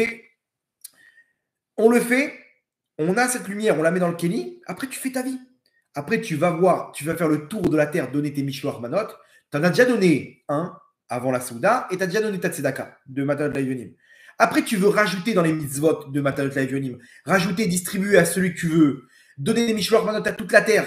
Fais ce que tu veux toute la journée. Ça y est, t'as tamponné cette lumière dans ta Neshama. Vous comprenez ce qu'il faut faire maintenant? Je vous en supplie, appliquez ça. Il y a des communautés qui le font et H.R.M. Vraiment, kol hakavod. Bravo à ces rabbinim qui ont mis ça en place. Bah, au prochain, je crois que le Rav Tutu, il fait ça à Ashdod avec toute sa communauté. Kol hakavod à eux. Pourquoi? Parce qu'ils mettent cette lumière tout de suite. Ils le font tout de suite. Ah, chacun va faire son repas. C'est pas grave, tu refais un michté avec du vin. Tu fais ton truc comme tu as l'habitude de faire tous les ans. Mais ça y est, tu as mis ta lumière de côté. Vous avez compris? Là, tu viens que embellir la lumière du michté. Tu viens que embellir ton kéli, mais ton kéli, tu l'as. Tu l'as fait à 7h, 7h30 du matin. Ta femme, elle vient, elle va écouter. Tu lui dis, Matsadika, je t'en prie, le Rav, il a dit là-bas, il faut truc. Ça te dérange pas? Je mange un petit truc, un petit déjeuner comme ça avec du pain. Je fais le berkat, toi aussi. Dès que tu rentres, tu manges. Tu fais ton petit déjeuner avec du pain en pensant à faire la mitzvah du michté.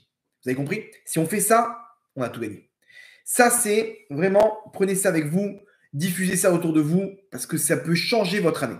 Ça peut changer votre année, et c'est ça qu'il faut rentrer donc dans la mitzvah du michté. Donc, on résume un petit peu, et on va essayer d'approfondir. Donc, nous maintenant, nous-mêmes aujourd'hui, on profite de la Séouda d'Achashverosh. On profite de ce monde-là, des plaisirs de ce monde. On n'est pas vraiment avec Hachem. Des fois, on utilise Hachem, mais pour nous. Hachem, il leur a dit là-bas, il leur a dit, le décret, il vient.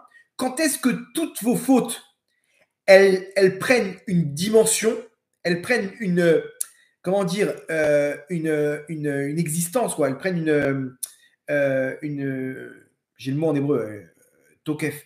J'ai pas le mot en français. Bon, bref, en tout cas, elles prennent de l'importance. Quand est-ce que l'accusation en l'air, dans les mondes d'en haut, elle prend toute son importance lorsqu'on on montre à Hachem qu'on n'est pas avec lui. On n'est pas avec lui. Tout ce qu'on fait, on le fait pour nous. On est là que pour notre intérêt. Donc, en fait, Hachem, il te dit, mon fils, il n'y a pas de problème. Tu peux faire tout dans ton intérêt.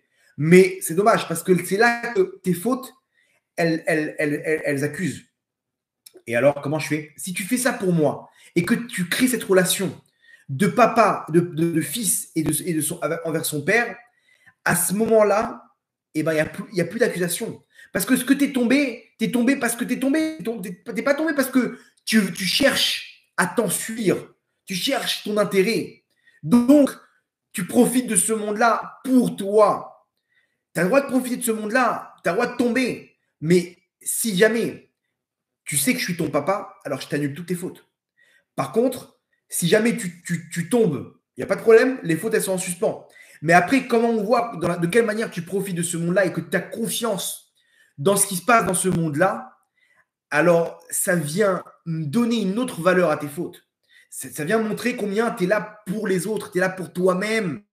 Tu n'es pas là pour moi. Donc, si tu n'es pas là pour moi, alors le compte, il est que si tu veux quoi? Un compte comment dire, de patron? Il n'y a pas de problème. Viens, on ouvre les dossiers. Ça, tu as fait, toutes ces mitzvot. Tiens, prends. Et ça, par contre, il faut passer à la caisse, mon sadique. Il faut passer à la caisse. Parce que c'est toi-même qui a établi ce lien. C'est toi-même qui a établi ce lien quand tu viens montrer à Hachem combien tu es là que pour toi. Tu te sers d'Hachem, tu te sers du système.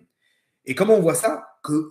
On est là et dès qu'il y a une épreuve où il y a un truc de ce monde-là, on est les premiers à sauter, à gratter, à prendre, à faire confiance en notre médecin, en notre avocat. On a peur de réaliser les mitzvot. On a peur, on a pris un coup de pression par la famille. Bon, laisse tomber, je ne peux pas faire tchouva. Pourquoi tu as peur de faire tchouva? Pourquoi tu as peur de faire Shabbat? Non, ma famille, ils sont durs avec moi.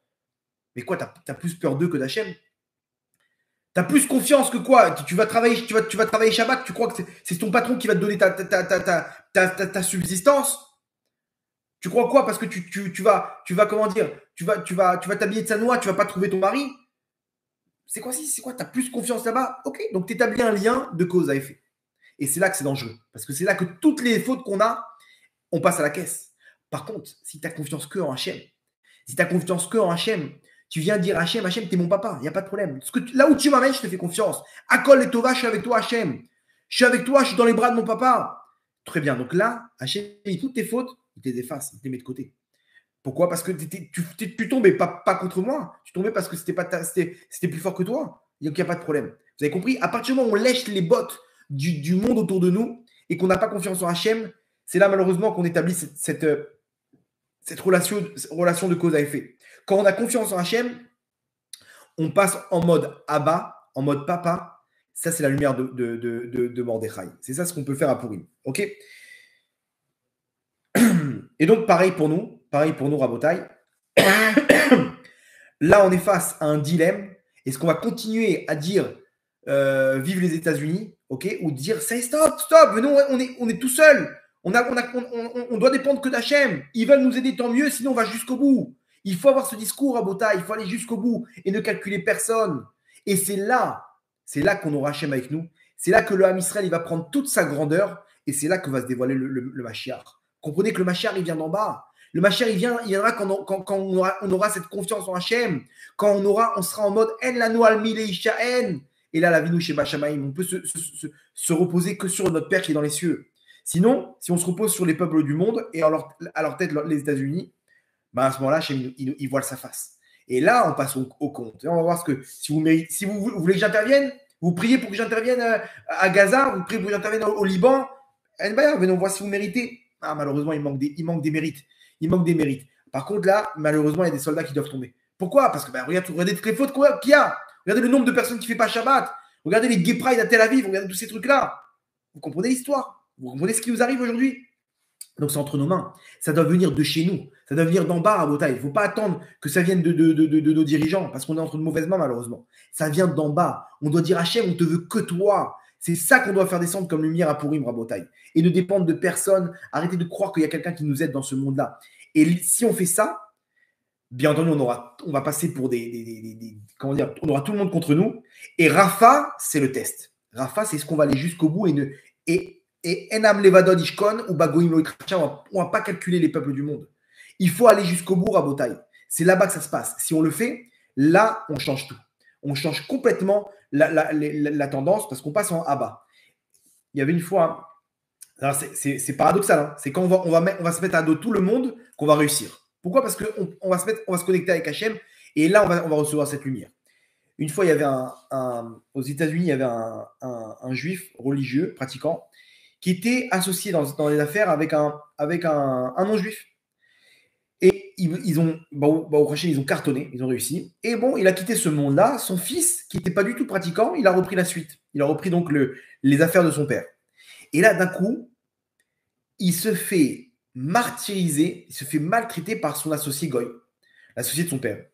Jusqu'à qu'un jour, il lui faisait des coups terribles. Il lui cachait de l'argent. Il n'a pas compris. Mais qu'est-ce qu'il veut? Après tout ce que mon père il a fait pour lui, mais pourquoi du jour au lendemain, il tourne sa face, celui-là? Et un jour, il a attrapé, il dit, mais t'as pas honte? T'as pas honte? Pourquoi tu me fais ça? Pourquoi tu me veux du mal? Qu'est-ce que je t'ai fait? Il lui dit, tu veux que je te dise ce que tu m'as fait? Je sais pas pourquoi, mais je te fais pas confiance. Je te fais pas confiance. Donc, je suis obligé de mettre des trucs de côté. Je suis obligé de pas tout te raconter, de trucs. Il dit, mais qu'est-ce que t'as? Pourquoi qu'est-ce que je vais te faire de mal? Comment t'as conclu que tu pouvais pas avoir confiance en moi? Il a dit, tu sais pourquoi? Parce que ton père, il était droit. Ton père, Shabbat, c'était Shabbat. Ton père, il avait des valeurs dans sa Torah qu'il n'y a pas. Il n'y a pas de vol, il y a pas on ne transgresse pas le Shabbat. Et toi, je vois, tu fais ce que tu veux, tu manges ce que tu veux. Le Shabbat, ça n'existe pas. Donc demain, si tu fais ça à ton Dieu, demain, tu vas me faire ça à moi. Ton père, j'avais confiance parce qu'il était un homme droit. Mais toi, regarde ce que tu fais. Vous comprenez? Cette histoire-là, c'est exactement ce que les peuples du monde nous reprochent. Quand on est là en train de ne pas faire ce qui est écrit dans la Torah, ils sont en train de nous crier dessus. Ce n'est pas eux qui crient, c'est Hachem qui nous crie dessus. Il nous dit, vous êtes des gens qui n'ont aucune morale. Mais comment ça, on n'a aucune morale? Regarde ce qu'on fait pour les mais comment c'est possible? Quoi, vous ne voyez pas tout ce qui se passe? Et personne ne dénonce les horreurs qu'eux, ils font. Et nous, ils nous font passer pour encore pire que ça? Ben oui, pourquoi? Parce qu'ils ne dénoncent pas ça, ils dénoncent combien? Dans la Torah, vous n'avez pas de morale. Quand ils disent que vous n'avez pas de morale, ils disent que vous n'avez pas de Torah. Vous mangez ce que vous voulez, vous faites ce que vous voulez, il n'y a pas de Shabbat. Vous savez ce qui se passe à Tel Aviv aujourd'hui? Une ville que tout ce qui est écrit dans la Torah, ils font l'inverse. Là-bas, le maire, il a mis en place un plan de bus gratuit le Shabbat pour qu'il y ait le maximum de gens qui transgressent le Shabbat. Là-bas, la ville numéro un des Gay Pride au monde, c'est Tel Aviv. Mais comment c'est possible? Le pays où Hachem, il écrit dans la Torah que c'est comment dire, une Toeva, une répugnation, comment il dit? Que c'est répugnant aux yeux d'Hachem, Toeva. Et ben, c'est dans ce pays-là où c'est là-bas qu'ils se retrouvent tous les ans. Ils se retrouvent à Jérusalem, à Tel Aviv, et c'est là-bas le regroupement de... C'est pas possible.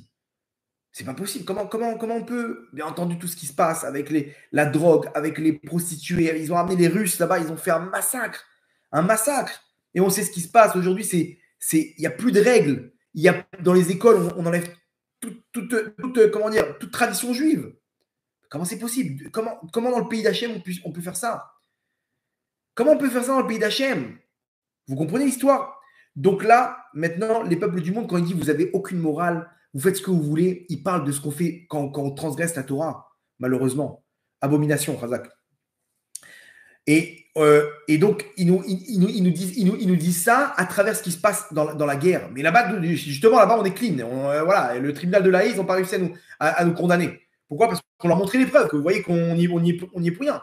On n'y est pour rien, c'est une guerre. Qu'est-ce que tu veux qu'on fasse? Par contre, Poutine, tout va bien. Ok, il continue en Ukraine. L'autre, là-bas, en Corée du Nord, bref, vous comprenez l'histoire? Non, ils ne sont pas en train de parler de ce qui se passe dans la guerre. Eux, ils aiment pas ce qu'on fait avec notre Torah. Ils n'aiment pas ce qu'on fait avec Hachem.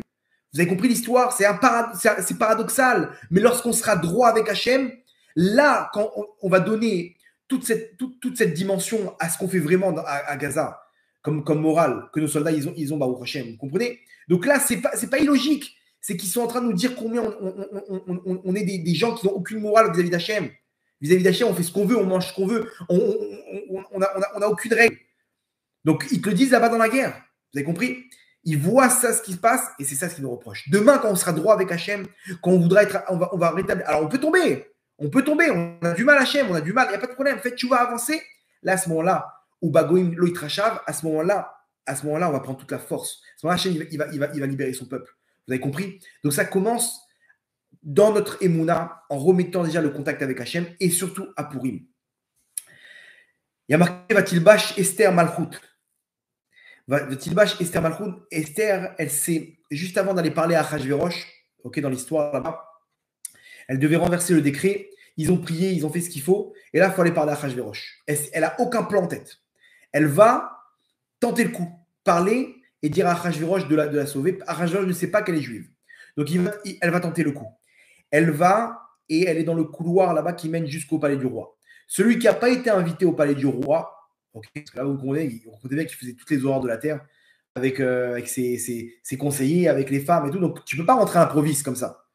Ok, donc, celui qui rentre et qui n'a pas été invité, si le roi il lui tend son sceptre, il est sauvé, sinon il est mis à mort. Esther, elle tente le coup. Elle va, imaginez-vous, elle va se présenter devant Achashverosh. Ça fait 1 mois qu'il n'a pas appelé Esther. Esther, c'est sa femme. C'est elle-même qui est la reine du royaume. Il y a marqué qu'elle est arrivée, Vatilbash Esther Malchut. Malchut, elle avait la shrina en elle. Elle dit Hachem, aide-moi. Elle commence à prier Hachem. Hachem, il vient pour l'aider. Et là-bas, elle dit comme ça. Atzila micherev nafshi. Sauve-moi, sauve mon être. Sauve-moi du micherev nafshi, de l'épée qui menace mon être, qui menace mon nefesh. Miyad kelev yechidati, des griffes du chien, kelev yechidati. Yechida, ça représente un niveau de la neshama. Et là, d'un coup, elle répète, et elle fait une deuxième demande à Hachem. Oshieni mi piarié, libère-moi de la bouche du lion. Donc là, elle parle de Haman, ok? Elle parle de Haman, qui avait mis le mauvais décret sur la Misraël. Là-bas, le Midrash dit pourquoi elle a fait 2 demandes à Hachem. D'abord de le sauver du chien et après de le sauver du lion. C'est bon, Hachem il a compris. Le Midrash nous dit que lorsqu'elle a prié que Hachem la sauve de Haman, comment elle a appelé? Kélev, un chien. Le chien, quand tu te confrontes à un chien, tu peux t'en sortir ou pas? Bêtard, bien sûr. Un chien, il peut te faire des dégâts, il peut te mordre, il peut te faire mal, mais un chien, tu peux t'en sortir. Il va pas te tuer. Bon, aujourd'hui, ils ont fait des pitbulls et des machins et des trucs, des monstres, mais des monstres de la nature. Mais un chien, techniquement, tu peux t'en sortir. Il va t'attraper, il va secouer, secouer, secouer. Il peut t'arracher le bras, ce que tu veux, mais il va pas te tuer. Elle, quand elle a appelé Aman un chien, elle a laissé entendre que Aman, il va pas nous tuer. C'est un chien, c'est comme un chien, quoi. Il va nous faire mal, mais il va pas nous tuer. Donc, au fond, est-ce qu'elle avait besoin à 100% d'Hachem? Non, parce qu'elle n'avait pas la certitude que Hachem, il allait les détruire. Oh, peut-être qu'il va nous détruire, peut-être pas. Donc, elle avait elle sous-entendait qu'on peut le vaincre, Aman. On peut le vaincre par les règles de la nature, comme un chien qu'on peut vaincre, qui peut ne pas nous tuer. Donc, elle a perdu la Shrina. À ce moment-là, la Shrina, elle est partie d'elle. Elle s'est échappée de Esther. Et Esther, elle a senti qu'Hachem n'était plus avec elle. Pourquoi? Parce que sa confiance en Hachem, elle n'était pas à 100%. Parce qu'elle-même, elle a nommé Aman comme un Kélev, comme un chien qu'on peut s'en sortir. Et donc, elle est revenue, elle a dit non, non, non, Oshieni Mipiari, sauve-moi de la bouche d'un lion. Aman, c'est un lion. Elle s'est mise en position que Aman, on n'a aucune chance de s'en sortir sans toi, Hachem. Comme un lion. Un lion, celui qui se trouve face à un lion, c'est sûr qu'il se fait tuer. C'est sûr et certain. Un lion, ça n'a aucun rapport avec un chien. Donc, quand elle a mis l'épreuve comme quelque chose où on ne peut dépendre que de ton sauvetage, Hachem, que moi tout seul, je me fais bouffer par le lion. C'est pas comme un chien que peut-être que j'ai une chance tout seul de m'en sortir. Elle s'est mise dans les mains 100% d'Hachem, c'est là qu'elle a pu s'en sortir. Et là-bas, il y a eu des miracles. À Rajirosh, il ne voulait pas tendre le sceptre. On lui a tendu le sceptre. Un ange, il lui a tendu le sceptre. Il a tourné la tête. Le deuxième, il lui a tourné le visage. Et le troisième, il lui a allongé le sceptre jusqu'à Esther. Et Esther, elle a touché le sceptre. Rajirosh, il n'a rien compris. Il dit, mais qu'est-ce qui se passe là? J'ai pas voulu lui tendre le sceptre. Bref, et là-bas, qu'est-ce qui se passe? Elle dit, elle invite Achashverosh à un repas. Et elle dit, je veux qu'Aman, il vienne avec moi. Pourquoi elle fait venir Aman? Laisse-toi en tête à tête avec Achashverosh pour le convaincre. Non, je veux qu'Aman soit là. Pour pas que le Ham Israël, il se dise, c'est bon. Elle a obtenu une tête à tête, elle va pouvoir s'en sortir, elle va pouvoir enlever le décret. Non, elle a invité aussi Aman. Mais pourquoi elle fait ça? Tu sais pourquoi elle fait ça, Esther? Pour pas que le Ham Israël, il se dise, c'est bon, on a une chance de s'en sortir. Pour que le Ham Israël, il se dise, mais comment on va faire maintenant? Hachem, il n'y a que toi. Et que le Ham Israël, lorsqu'ils vont prier, eux aussi, ils vont être 100% avec Hachem. Vous avez compris? Donc, exprès, elle a ramené Aman pour pas qu'on se déchauffe et qu'on perde 1% dans notre confiance en Hachem. Vous avez compris l'histoire? Ça, c'est l'histoire de Purim. Cette lumière de Purim, elle vient si on a entièrement et à 100% confiance en Hachem. Purim, c'est ça. Cette lumière, venez, on la rentre dans notre cœur. On la rentre pas toute l'année avec notre Emouna et avec la Megillat Esther à Purim. Ça, c'est ce qu'on doit faire à Botaï. Et toute l'année, comment? Comme Mordechai. N'ayez peur de personne. N'ayez peur de personne. Il y a quelqu'un qui vous empêche de faire les mitzvot comme un lion. Idgaber Karié, c'est la première halakha du Shulchan Aruch, de se surmonter comme un lion. Un lion, il n'y a pas de cadeau. Il se bat et ne dépend de personne. Il n'y a personne qui peut t'aider dans ce monde. Il n'y a personne qui peut t'enlever quoi que ce soit. Donc, 100% avec Hachem. Ah, mais tu risques de perdre ton job. Tu risques de perdre si tu lui annonces que tu veux te marier, il va peut-être t'abandonner. Si tu lui annonces que tu veux t'habiller de Sanoa, il va peut-être te quitter. Shum Davar, moi je suis avec Hachem. Et vous allez voir que si vous faites ça, paradoxalement, c'est là que tout va vous sourire. Pourquoi? Parce que ça y est, t'es avec papa maintenant. T'es avec papa. T'as rien à craindre. Vous comprenez?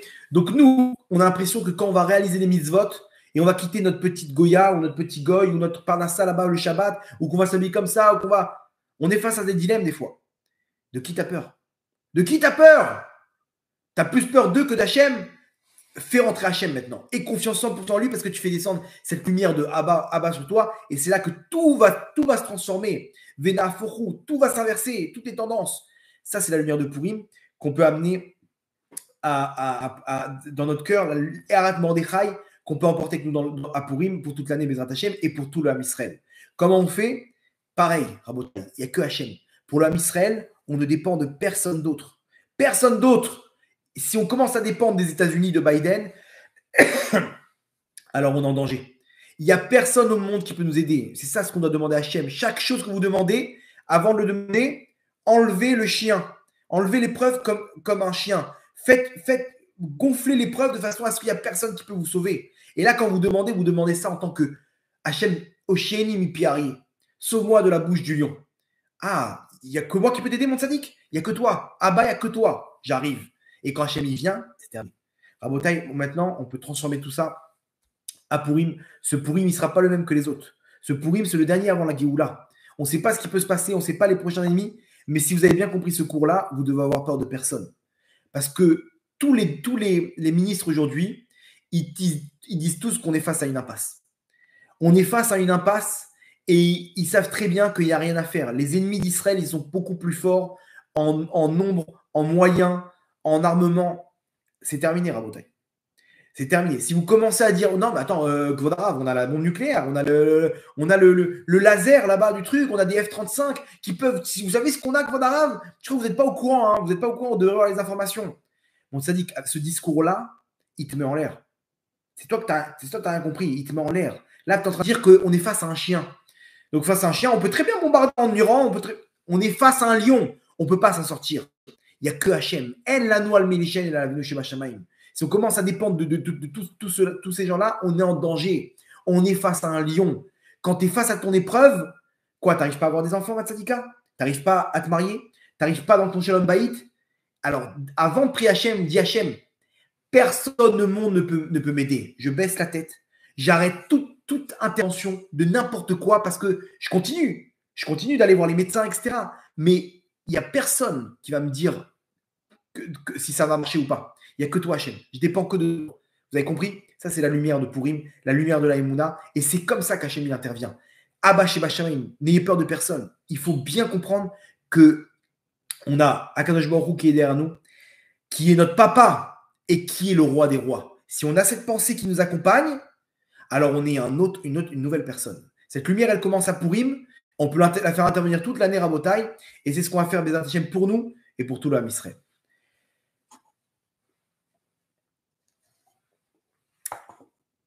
On va finir avec une histoire, si vous voulez bien, une vraie histoire qui s'est produite aux États-Unis, qui s'est passée aux États-Unis il y a à peu près 6-7 ans, je crois aux alentours de 2017. L'histoire de Anthony Gignac. Je ne sais pas si vous avez entendu parler de lui.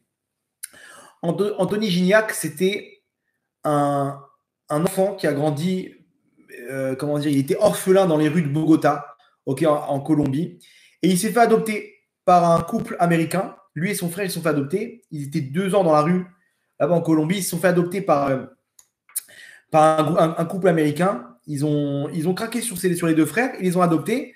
Et du jour au lendemain, ils étaient des clochards dans les rues de Bogota. Ils se sont retrouvés aux États-Unis, maison, grand luxe. Et bon, les parents, ils ont divorcé. Et lui s'est retrouvé avec sa mère. Imaginez-vous dans quel esprit il grandit, où toute sa vie, il cherchait à avoir de l'argent. Et il avait ce traumatisme de manquer. Et il a commencé à créer une double personnalité. Pour pouvoir prendre de l'argent autour de lui, il se faisait passer pour un prince de Dubaï, un prince de saoudien, de la famille royale saoudienne, et il se prénommait du nom de Khaled Ben Al Saoud. Khaled Ben Al Saoud, il se présentait comme un prince de Dubaï. Et là où il allait, bien entendu, des montres Rolex, des bagues avec des gros diamants. Il se baladait en Rolls-Royce, il se baladait en Ferrari, en Mercedes. Il allait dans les plus grands restaurants, dans les restaurants les plus luxueux, dans les hôtels les plus luxueux, et il a arnaqué tout le monde. Il arrivait, il se faisait passer pour ce prince de Dubaï. Il rentrait dans un restaurant. Il arrivait, il avait un chihuahua avec lui, un chihuahua du nom de Fuxi. Je suis tombé sur l'histoire par hasard, mais vous allez voir le message qu'on peut retirer de cette histoire. Une histoire vraiment incroyable. Il avait son chihuahua et il se baladait tout le temps comme ça avec son chihuahua. Il le portait sur lui Pourquoi? Pour qu'on puisse voir tout le monde en premier, on puisse voir ces gros diamants. Il avait un diamant en verre comme ça, énorme, d'une valeur de millions de dollars.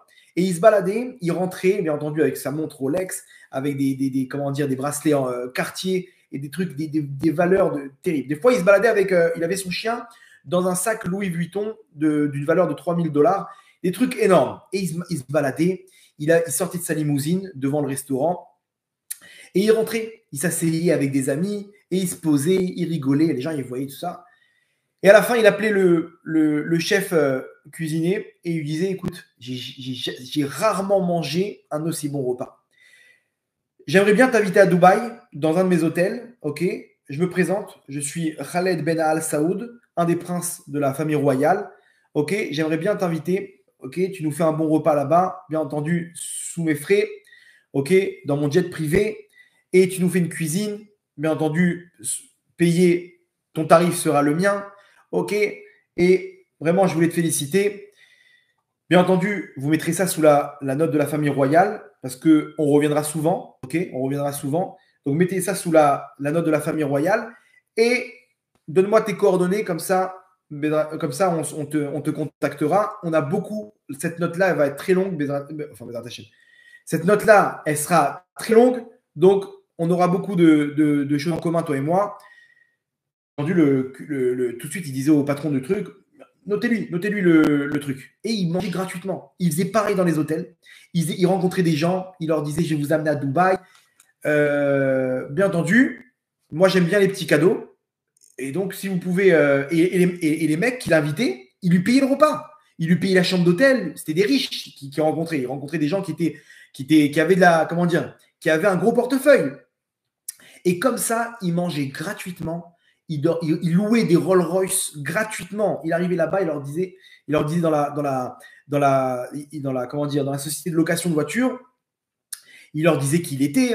Il leur disait, écoutez, moi je viens souvent ici, j'ai besoin de dizaines de Rolls Royce, ok, pour tout mon entourage. Mais je ne veux pas prendre une Rolls Royce si je n'ai pas testé. Donc, faites-moi un petit cadeau et vous inquiétez pas, vous serez gâtés. Et bien sûr, 3 semaines gratuites sur notre compte. Et il se baladait avec des Rolls Royce. Il achetait des montres gratuitement, des trucs. Tout ça, il était dans la peau du personnage. Bien sûr, c'était un bipolaire, le mec, mais il était dans la peau du personnage. C'est un truc de fou. À tel point qu'un jour, il avait besoin d'argent pour faire des achats. Il est rentré dans le bureau de American Express. Il est parti voir là-bas un des mecs dans son bureau. Il lui dit, écoute, tu sais qui je suis? Je suis un de tes clients les plus gros d'American Express. Il dit, ah ouais, vous êtes qui? Il dit, je suis le prince de Dubaï, Khaled Ben Al Saoud. Ah, il dit, écoute-moi bien, je fais des dépenses, je fais pas attention. J'ai perdu ma carte bleue et c'est un scandale que j'ai pas une deuxième carte bleue. Maintenant, je sais très bien qu'ils vont me demander mes dernières transactions. Je n'ai pas la tête à ça. Tu vas m'aider, tu vas me donner les dernières transactions, les 2 dernières, et je te promets que demain, il y a une Rolex en or qui t'attendra sur ton bureau.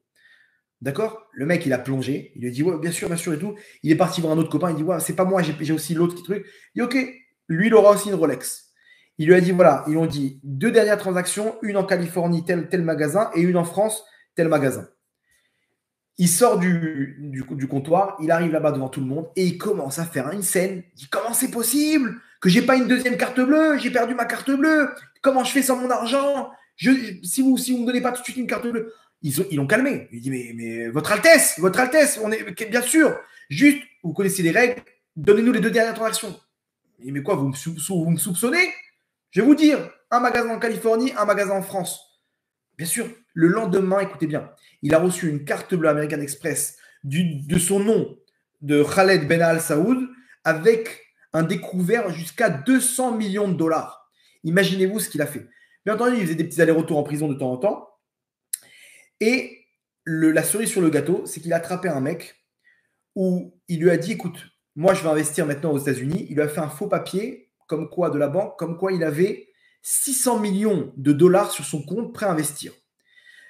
Il savait qu'il y avait un truc là-bas en Arabie Saoudite avec le pétrole, une vente d'un truc.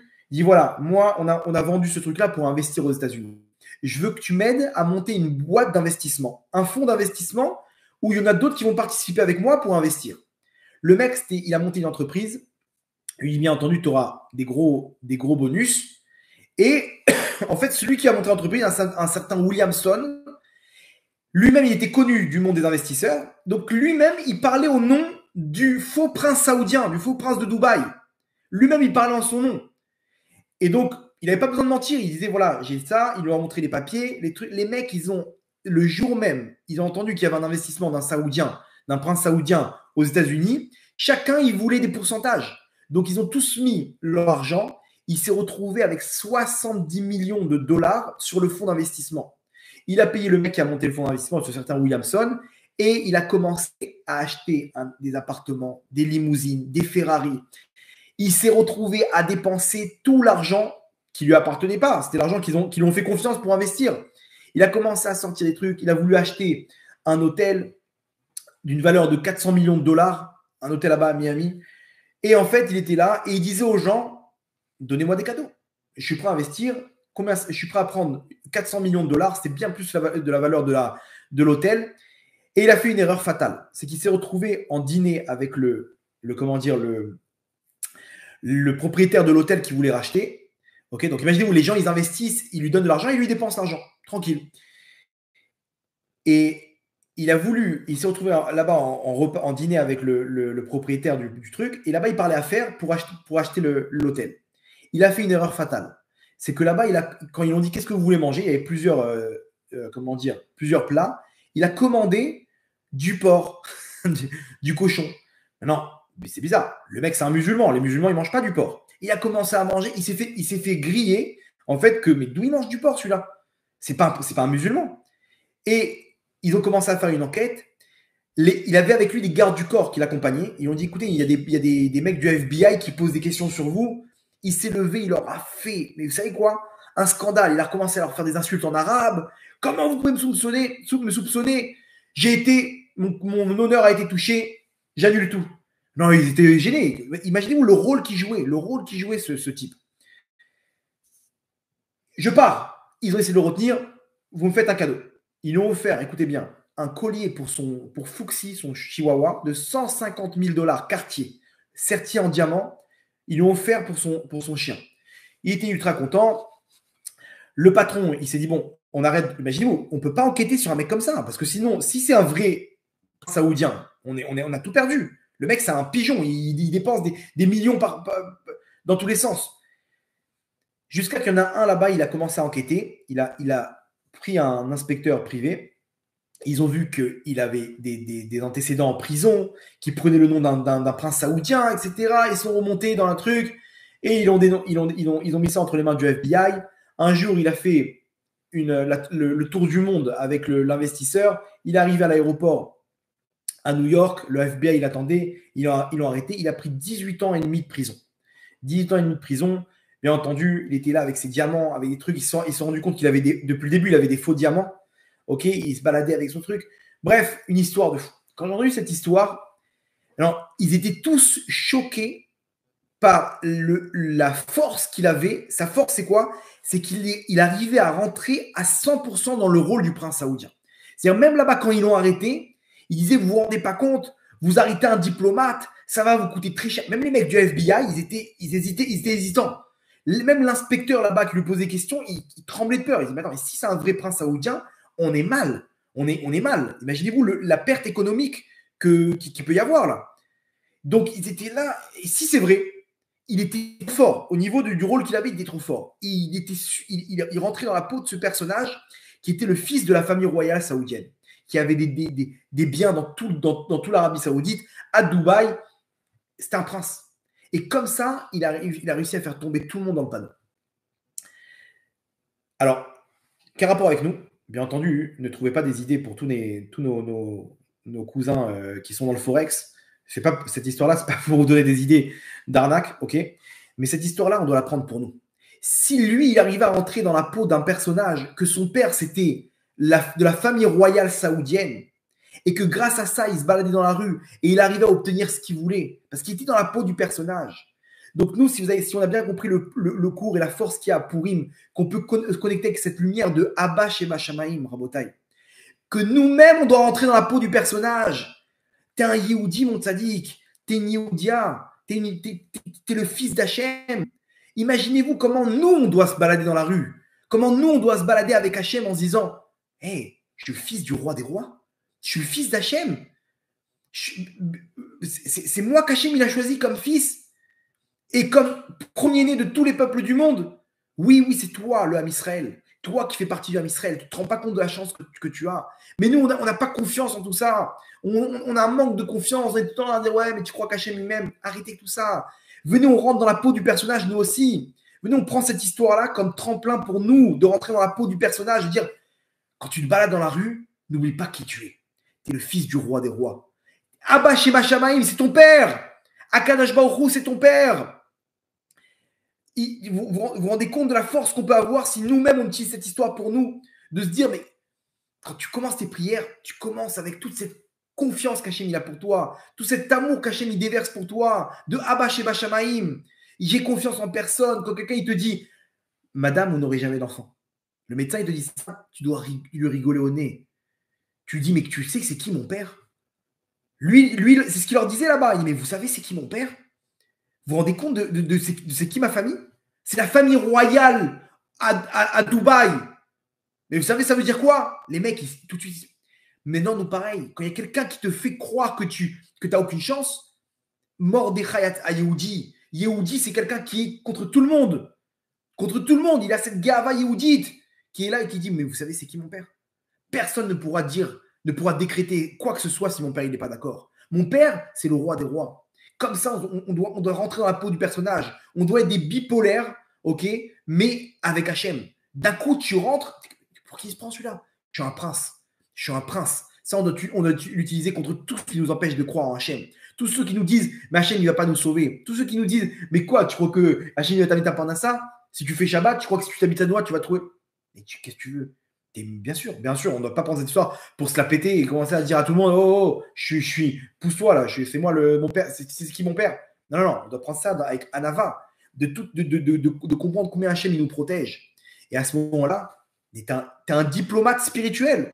Personne ne te touche. Quand tu arrives à l'aéroport, tu passes en premier. Ça, c'est quelqu'un qui a la Emouna, Rabotai. Quelqu'un qui a la Emouna, qu'Hachem il est là, Bitachon qui est sûr qu'Hachem il le protège et que tout est pour le bien. Chesed et sauvez-nous. Aboté Hachem, Chesed et sauvez-nous. Le Chesed, il entoure. Il a que des cadeaux d'Hachem. Il est multimilliardaire. Il est accompagné par Hachem. Il y a des gardes du corps, des anges qui l'accompagnent. Il a tout. Il peut tout débloquer, Rabotai. Il peut tout débloquer. Ça, c'est la lumière de Purim, Rabotai. À nous de la rentrer dans notre cœur. Cette lumière de Erat Mordechai, de Abba Sheba Shamaim, parce que Bezrat Hashem, c'est ce qui nous attend pour l'âme Israël. Et sans cette lumière-là, on n'a aucune chance.